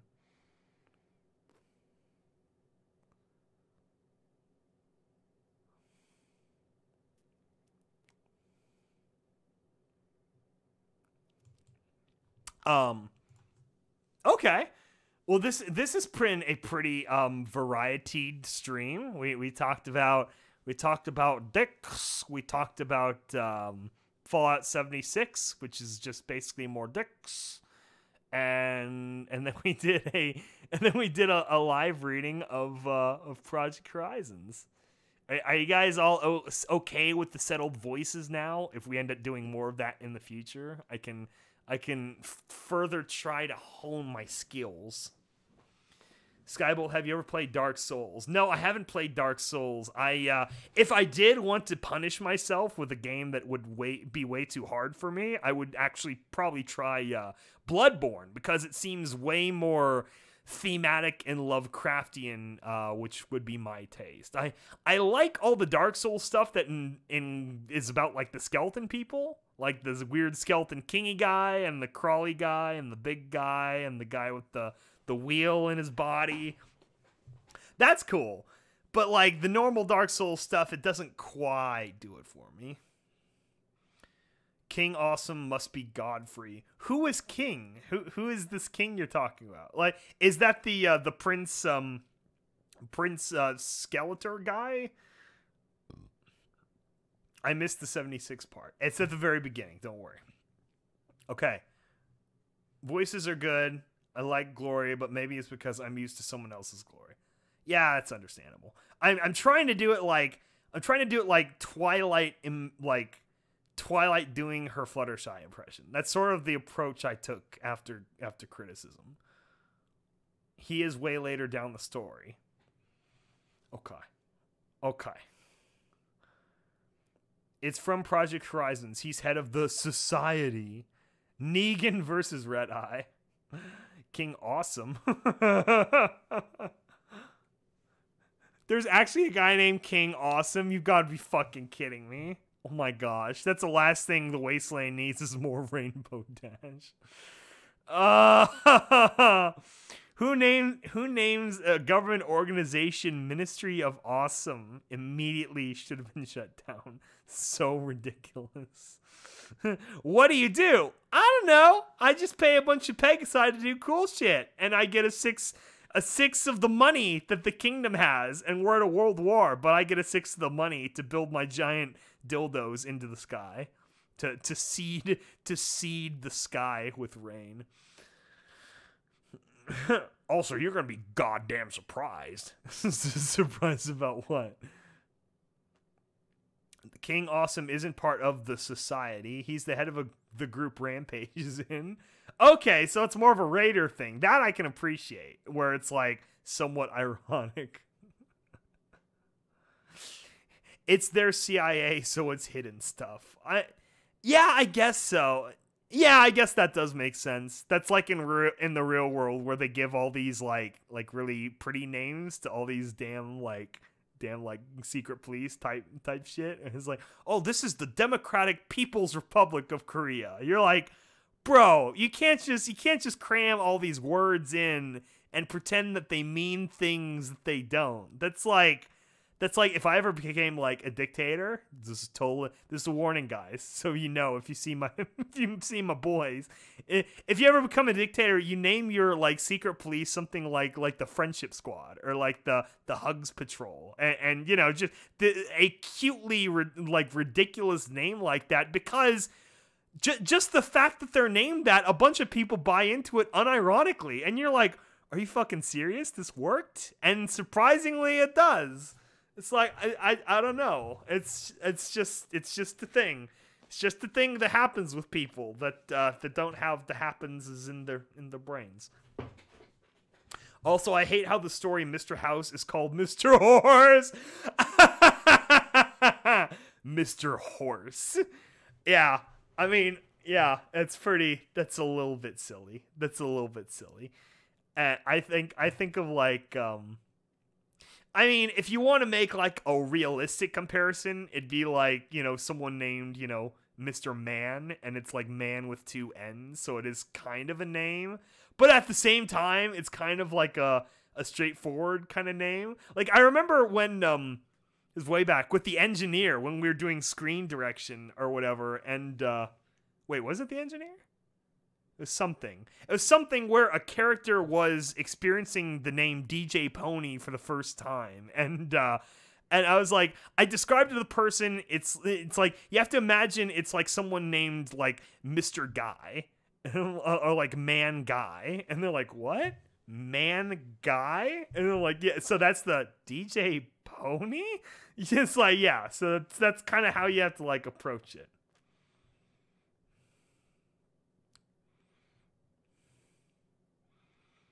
Oh, Big Daddy is the head of the Reapers. What, like the big robo tentacle people? Oh yeah, and so now everyone's checking the wiki. Well, Mr. Horse, it's about time you look at my latest invention. It's a giant laser.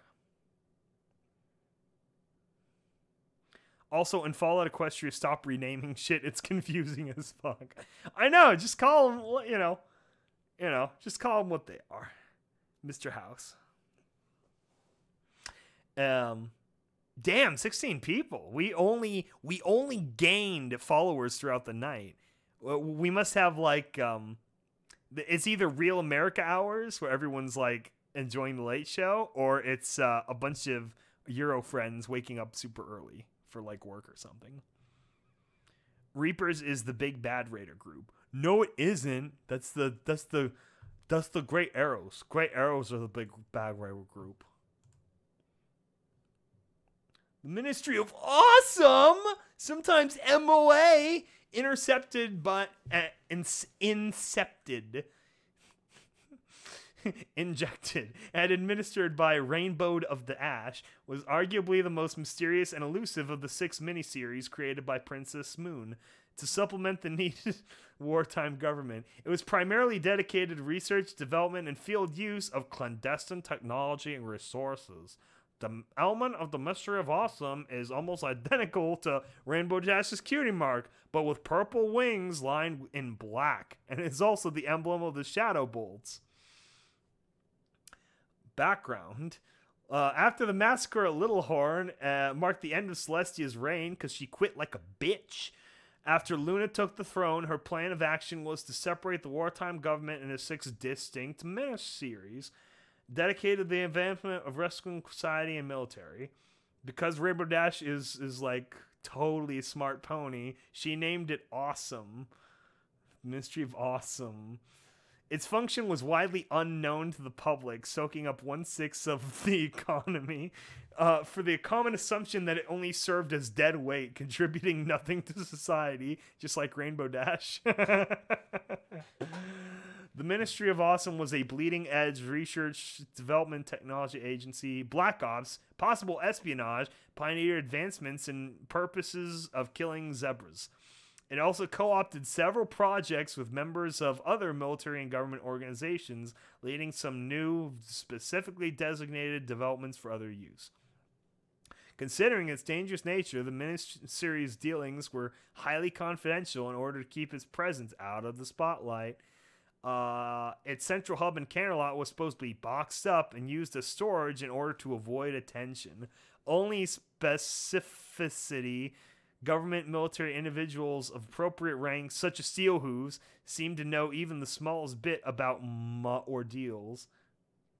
The Single Pony Project, refers to by the Grand Pegasus Enclave as the Sustainable Pegasus Project, was the first ministry project introduced in Fallout Equestria. While its purpose, like that of its creators, was shrouded in mystery, was revealed to be a pivotal objective in the final chapters, once K-Cot thought of what she wanted to do with them. The system automated weather control to govern the skies of the nation. She proposed the idea to the Moon in hopes that it would vastly increase the number of battle-ready Pegasi with automated weather control. Hooves and wings would no longer be needed to supply fresh water and cloud cover and resources.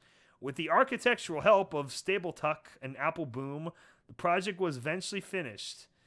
SPP itself was a widespread network of towers placed throughout the landscape of Equestria. Each sky-high tower was bristling with cameras and sensors, and linked to a central hub above Located high in the clouds, Central Hub was designed to be controlled by a single user, single pony project, assisted by one of only 3 Crusader mainframes ever built except for all the others. During the last day, the mainframe would later be the consciousness of Princess Celeste. In addition to controlling the weather patterns, PP, users would monitor the landscape with cameras and sensors and broadcast messages throughout Equestria. These towers were then hijacked by DJ Pony for DJing purposes.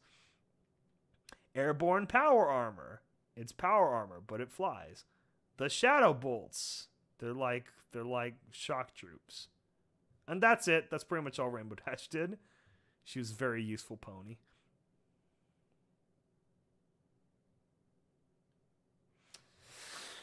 Rampage is part of the Reapers. There you go. Good job. Unless it involves the anatomy of the human body and not horse anatomy, then you rename it. Look, a dick is a dick is a dick. I have to wake up in 6 hours. Your reading trapped me. Euro friend here, 12 a.m. Fantastic. Wait, no. Euro friend? That's Midwestern friend.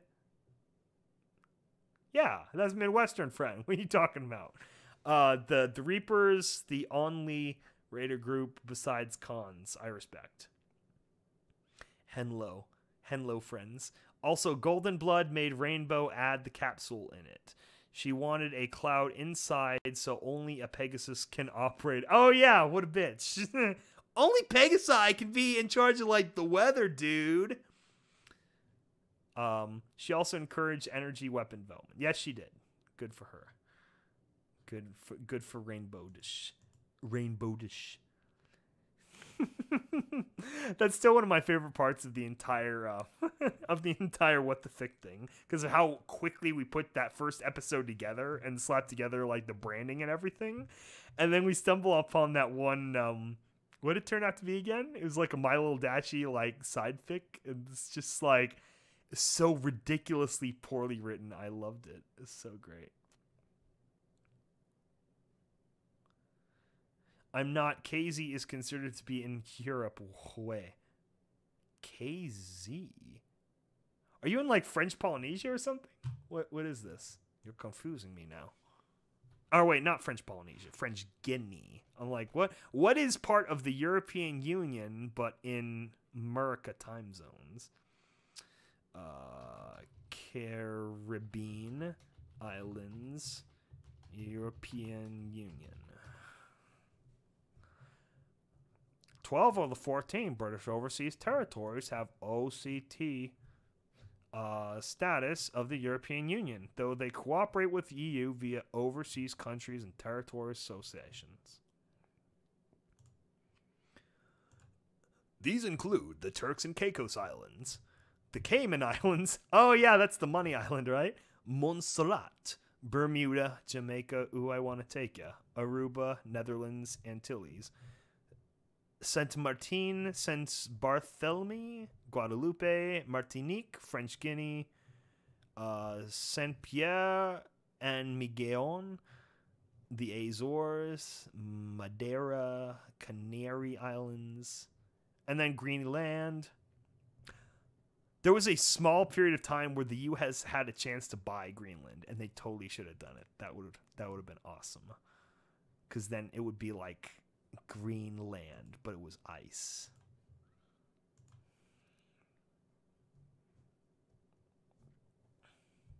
Ew, laser musket. Yeah, laser muskets are dumb. I don't like laser muskets. They're dumb.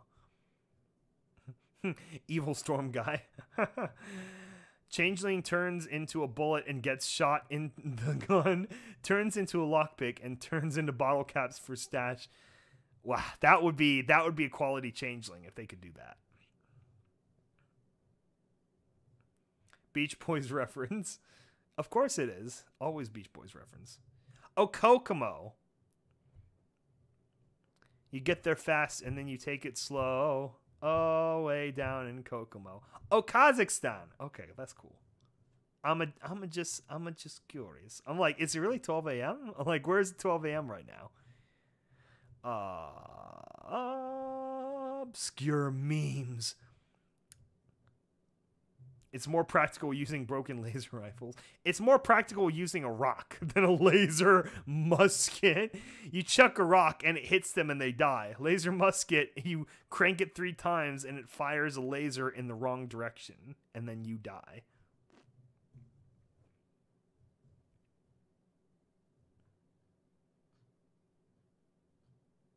Yeah, I remember first learning geography, and you kind of have this like, you kind of get this like hemisphere mindset of you think like all the time zones like line up kind of vertically, where you're like, you know, oh yeah, it's like the edge of Spain is also the edge of, you know, West Africa, and you think that like Italy is like right over the middle or something, and you're like, oh yeah, so like the Midwest in the U.S. is the same as Central Southern America. And then you actually, like, roll out the map, and you're like, nope. Actually, even, like, the most westerly South American time zones, like, line up with, like, Boston and all the U.S. East Coast. And it's confusing. It's a little bit confusing. Oh, we have the wish list of chapters now. Next time we read either chapters 3, 14, 16, or 19. Okay, there you go. Yeah, think of fun ones you want me to read and silly voices for characters that come up, and we'll do that. That's always fun.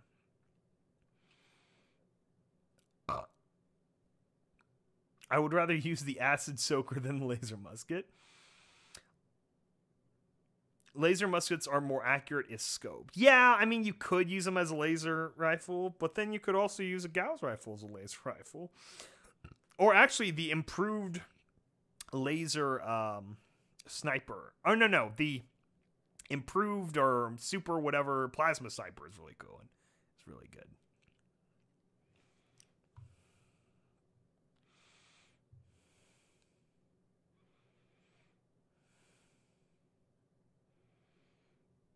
Off the Florida Keys is a place called Kokomo.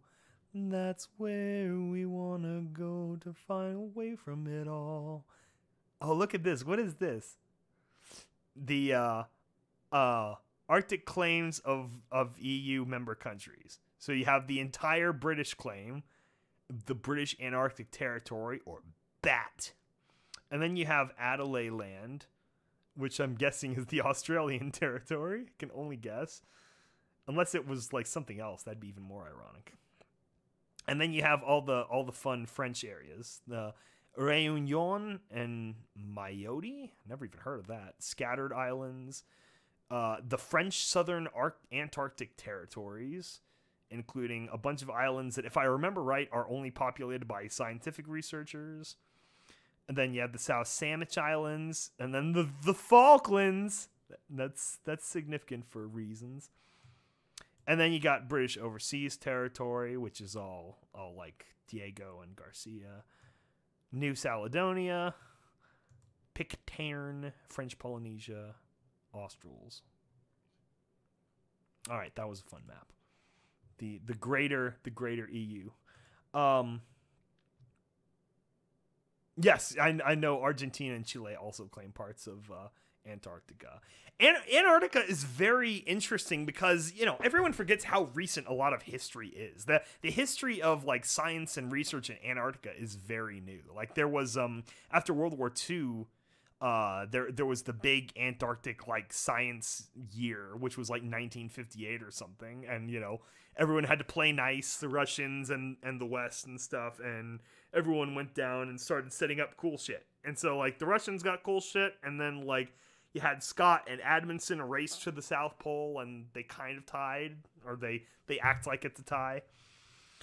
And then America put a fucking base there named after them. And then Russia went to, like, the most remote part of Antarctica, which isn't the South Pole, because McMurdo Sound actually goes very far south compared to a lot of the outer seawall. And so they went to, like, the most, like, remotest whatever and put a fucking Lenin head, which is cool. Anyway, my whole point in all that is, if you want to read really interesting, like, pre-knowledge science fiction of Antarctica, you got to check out H.P. Lovecraft's longest work, which is At the Mountains of Madness. And it's the mountains are in Antarctica. And it was like in his day, especially, this was written in like the mid-20s.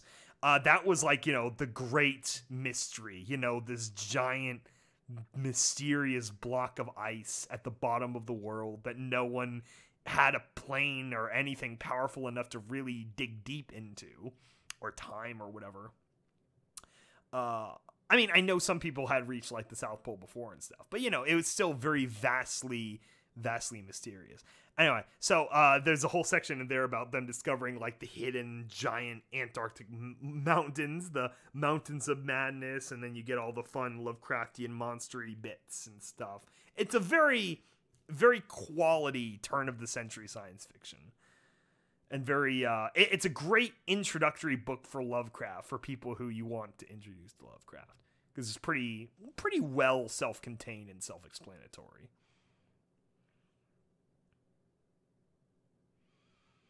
Tesla cannon is best energy weapon. I never could get that to work well for me. I always I don't know, maybe it's not my play style, but it's like I'm always like, I fire one shot and I miss, and then it like wastes my time trying to reload, and I'm like, nope, can't even do it. And I just like switch to something else. Gauss rifle. That's always my default super laser thingy in New Vegas is the Gauss rifle.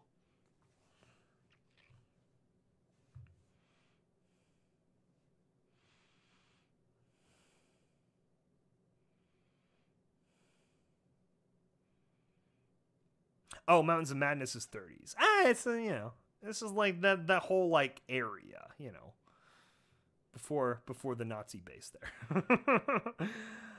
That's the problem with recent Fallout games is intelligence and charisma gets you cool stuff. Without it, it's just less cool. Yeah. Have you ever used the Tesla cannon in Fallout 3? If so, how to use it? I remember oh no, it's New Vegas that has the Tesla beaten prototype. I'm like, I remember using that and I'm like, what's the point of this? Not only is it like, the same kind of I'm not good with it as the Tesla cannon, but it's also like really less powerful and kind of shitty. I'm like, why would anyone use the Tesla beaten prototype? It's so weird. I'm sure it has some benefit. I just never discovered it. Also, I do that on very hard difficulty. Yeah, I usually work my way up to... I usually start a game on like hard just to kind of like get it going faster, and then I'm usually up at very hard by like the middle-ish, so... I'm not the biggest survivalist, though. I've done survival mode one time, and that's enough. Or whatever it was called in New Vegas, hardcore mode or whatever. Fallout 4, I've never done like their survival mode. We need more old school RPG elements. That's actually one of the things I'm really hoping they bring back with force in Starfield. I think it's Starfield, right? Is that the name? Or have I been saying that wrong the whole podcast? Anyway, I hope they really do have some like really good faction dynamics in Starfield, which is what everyone's come to expect of space games and that kind of thing. I'd love to see a Bethesda take on that wasn't shit. That wasn't sushi, the cooking of the duck.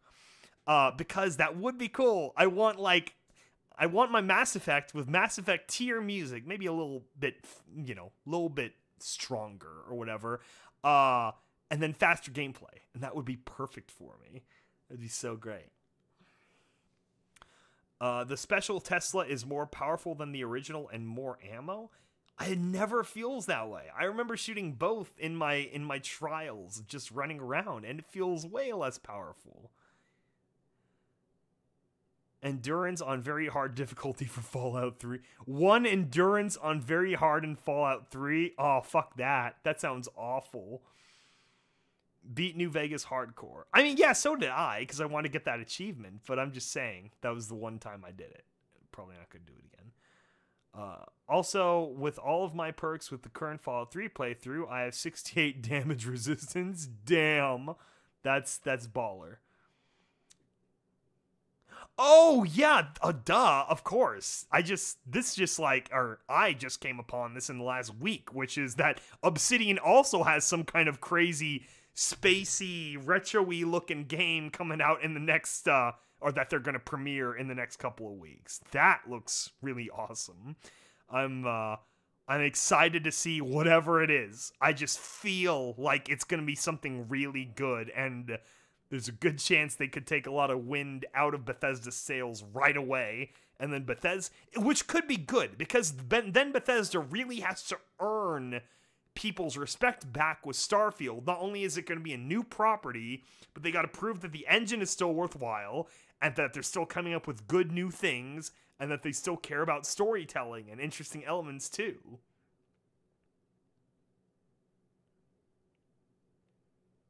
Oh, so it's a stealth and sniping build. Yeah, I can respect that. I'm never good at stealth and sniping. It like, I can't do it. I'm a Halo kind of person. I like to storm into a situation with my Mr. Chief that's very strong, and he doesn't die from the aliens, and then you shoot the aliens. A friend of mine, I think I've talked about how growing up, all our friends had different, like, game factions. So it's like, I was the Nintendo house. When any of us wanted to play Nintendo, we went to my house. I had another friend who had all the Dreamcasts and the Segas. And then our other friend, he had all the PlayStations. And at my PlayStation friend's house, we'd play, like, Metal Gear Solid and stuff. And other, like, sneaky, snipey kind of games. And they never did it for me. I don't know. I never liked that kind of play style.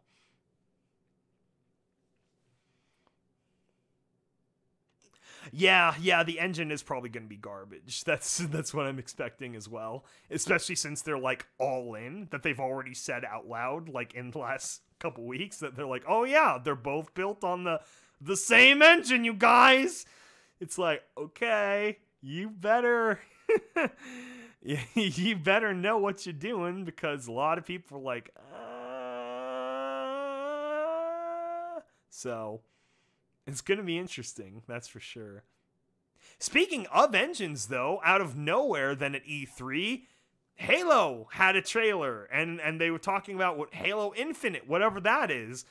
But the coolest thing about that whole trailer was that it was basically a tech demo for their Slipspace engine. And I have to say, it was an impressive demo. If they can really kick out, like, really pretty graphics like that and bring home a more sort of classic Halo feel with good storytelling and good gameplay and good music and good graphics, it's like a quafecta. It's like, it's like the Coven of 4. Then maybe they could have a really strong comeback with Halo Infinite. I have to say, I think they figured the music out, because Neil David, he didn't do a good job, and so they brought on Hiroshima guy, and he does great. Kazuma Jinochi, he does a great job, I feel, as the inherited score music-y guy of the Halo series, and then gameplay, that's the harder part. It's like gameplay was more fun in Halo 5 Guardians, but they had the same repetitive boss problem that's been had in other games, where it's like, I'm so damn sick of the Wardens. I never touched the story mode again. I couldn't take fighting those stupid Wardens anymore. It wasn't fun. It was just like annoyingly grinding. Ugh. And I'll be honest too, the whole art style change for the Forerunner, I hated that. Like, peak Forerunner art style is the original trilogy. It's Halo, CE, and Halo 2 and Halo 3. That's the feel of the Forerunner. Then when they get to Halo 4 and Requiem, it's different, just like Chief's Armor. And I don't like things that are different. And it just sucked. Everything about it felt off. And there was a lot of story there, but it wasn't well-purposed story. And then the whatever the people were, the Prometheans, those guys, that it was just like, I'm sick of killing the knights, I'm sick of killing the little doggies, and everything else is just kind of So Halo 4 didn't do it for me either. I don't know. They got to do something impressive with Infinite, and so far we don't know anything about it. A lot of people still think it's going to be like Fortnite. It's going to be a battle royale, like everyone was afraid 76 was going to be. Also, the way you get new armor for online is difficult. That's for what? Halo Infinite? Oh, you hope they add Halo Infinite machinimation to return. Yeah, I know. Machinima. I mean, Halo had such a crazy good, engaged community. And you know, definitely things like Arby and the Chief and Red vs. Blue were core pillars of that community. And it's like, you know, along with the Halo series, all of those have run dry too. It's like, you know, what was the last really good Halo meme? Was Debbie, let me smash. And it was basically those videos, and those are funny. Those were great, but you know, it's not enough. I already kind of unplugged from Red versus Blue after the pretty much when the season 11 started. That didn't hold me anymore. I completely switched over. Like my main Rooster Teeth consumption thing is Ruby now. And luckily, Ruby Volume 6 is getting really good. It's really, really a big step up from 4 and 5. I know James tries to defend him, but he is wrong. Ruby's Volume 1 and 2 are adorable and quaint, and Ruby Volume 4 and 5 are shit, relatively speaking. And, have you heard that Sony Interactive PlayStation will not be attending E3 in 2019? Really? Wow, that's significant. That's like one of the 3 major consoles just not showing up to E3 anymore? Oh, man. Sounds like they want to put the old nail in the coffin. Are they just focusing on like a Sony-centric like PlayStation conference, or are they just like they're trying to break whatever like you know like corporate stranglehold E3 has on the genre? That's interesting. I always love the business side of entertainment. There is so much interesting drama and dynamism. Like, you know what I've always wanted? I always wanted like a show about like game executives or like Hollywood executives in the same kind of style as like a House of Cards, where you're really looking at all the dark shadows, all the secret deals and inner workings of big entertainment. I feel like there's so many quality stories of that just aren't really told, even the fictional ones. It's like, it's so interesting, just the what people find interesting and what people try to push or suppress. It's really neat. I've been revisiting the old Halo series like Rise of the Spartans. Oh yeah, see, I remember, I still have all the old books. Eric Nyland books, man. Those are quality original Halo. Fall of Reach, First Strike, Ghosts of Onyx. That's the king, baby. I mean, The Flood is okay. I get it, but it's like, it's kind of just an adaptation of Halo 1. And it's kind of, I don't know. Is there a reason you sometimes do the Lugnut voice randomly? That's the Mr. Plinkett voice. It's like, that's where I completely stole the Lugnut voice. It's just aping on a Mr. Plinkett. And it's funny because it's Red Letter Media memes. Especially because they got Dick the birthday boy into Ellen last week, which is so a whole fresh wave of those memes started cycling around again. The very popular Mr. Rich Evans, the third guy of Red Letter Media, an embarrassing photo of him as a child with a shirt wearing that said Dick the birthday boy, because his full name is Richard. And so it's so funny, and somehow they got that onto Ellen, and so a whole bunch of, you know, regular people were laughing about it.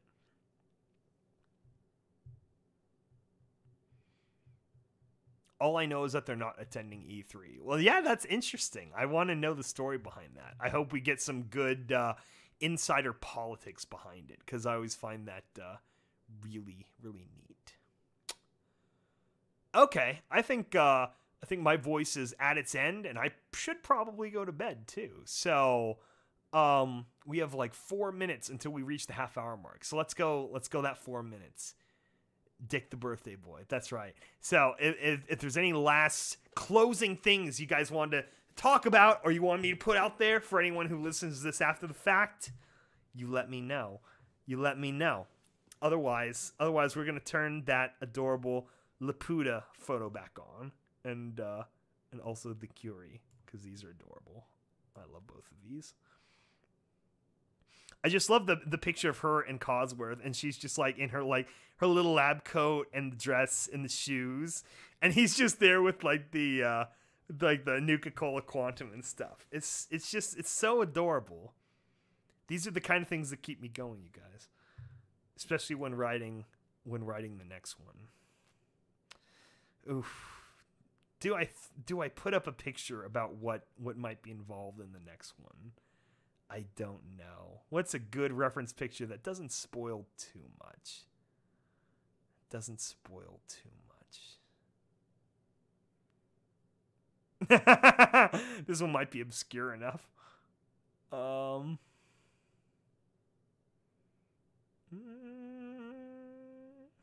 would be a good one?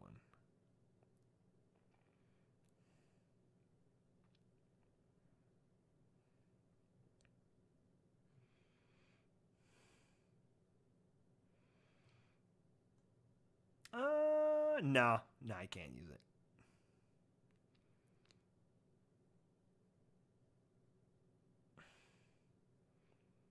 Oh, this one works because of this is just a thematic kind of picture where it's a kind of picture of like a mood I'm going for, sort of a thematic feel I'm going for. I like this like stormy sunset over a wheat field. It's a very cool image. So that's a there you go. Yeah, that's right. It's only wrong if your nipples are male presenting. I mean, come on, Tumblr. It's just like allow all nipples then. Who are you going to put in charge that's going to determine if the presented nipples are of female or male persuasion and what the intended purpose of said revealed nipples are? It's like, how ridiculous can you be before people just like walk away like sadly? Like, come on, man.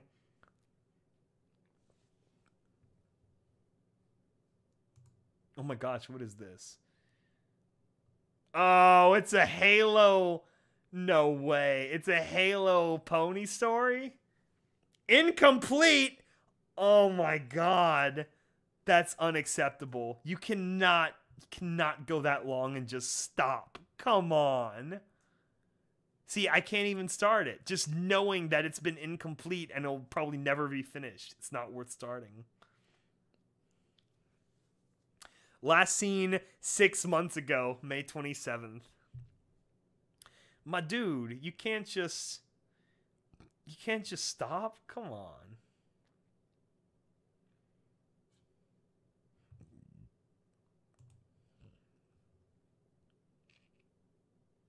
I want to go there. Where is that? I have no idea. I saw it on like a I follow like a lot of like architecture and like travel kind of like things on Facebook and Twitter and stuff. And it's just like just for idea generation, like cool settings and cool kind of places and moods. Yeah, that's right. Hashtag all nipples matter. Yes, they do. You put your female presenting nipples on there. They are just as valid as male presenting nipples. I believe in equality, and the fact that Tumblr would even do something so sexist as to allow male presenting nipples and not female presenting is very, very problematic. What is the name? You need to read Salvation. It's worth it. I'm not going to read something that's not finished. No, that's unacceptable. You cannot write 119,000 words and then not finish it. See, I'm going to finish Confessions. I have proven, despite gaps of time, that I am committed. I'm going to finish it, period. And I have shown continuity of work in between the major releases as well. Some dude can't just stop for 2 years and be like, that's it. It's over, guys.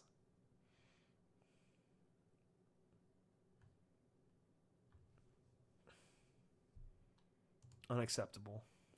Unacceptable! What if we pay you? No. It's I guess I've already set a price, right? It's what is it? 3. Oh wait, that's to write. What would my standard be then? Would it be 100?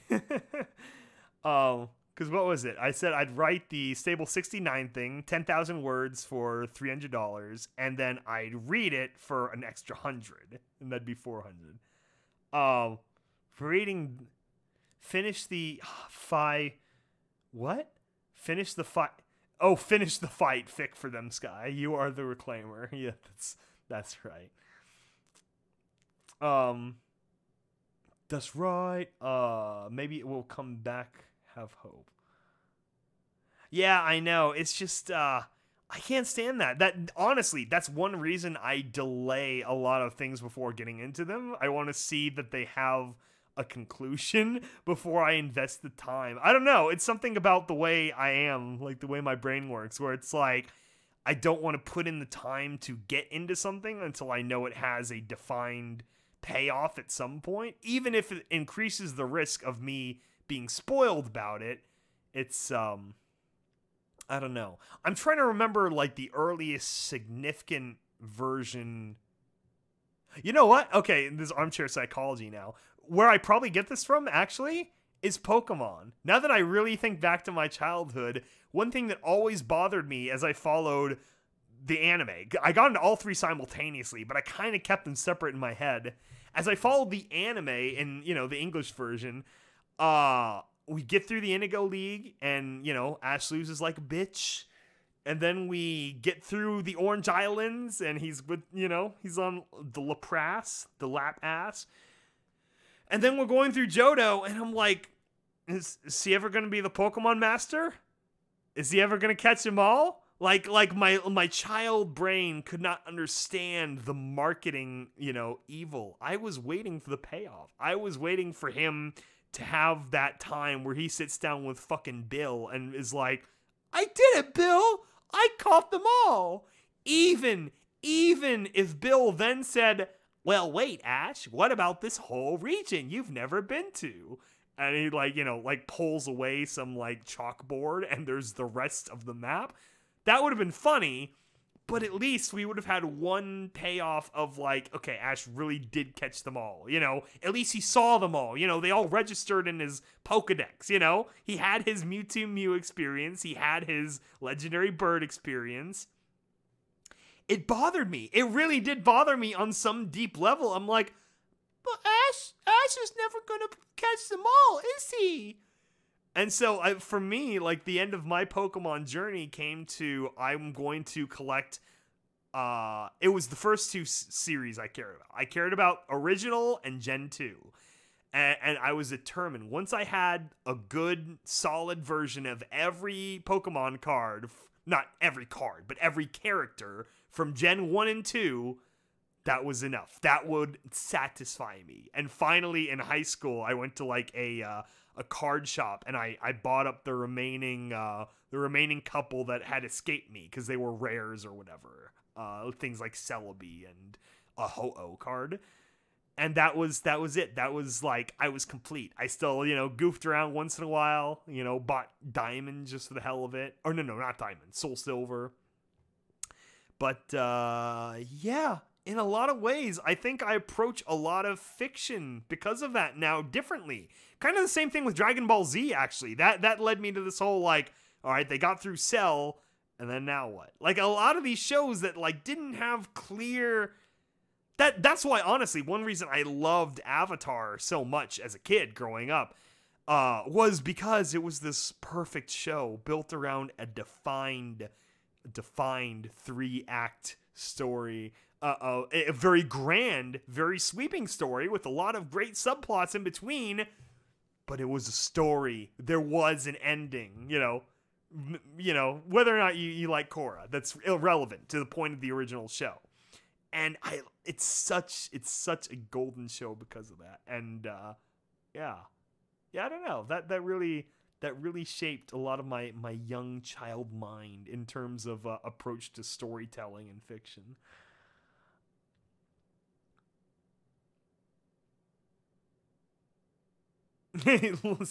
Looks like you need to open a window. Yeah, my voice is probably sounding pretty hoarse. Is my voice sounding hoarse, you guys?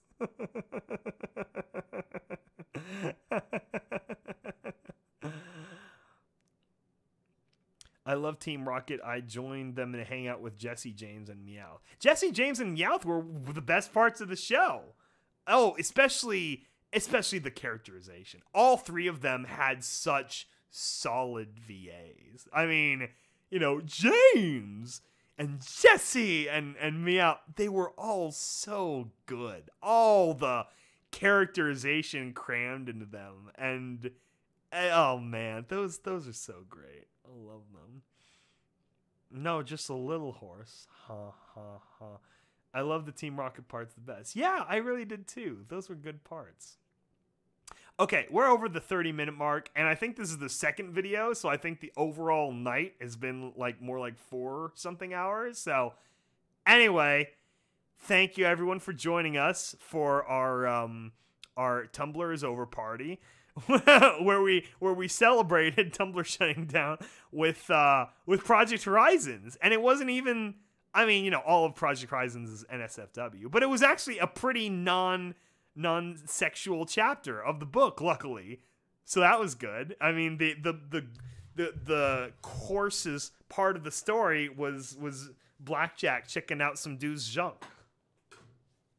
So anyway. Sleep well, everyone, and we will talk to you again later for another episode of BananaCast.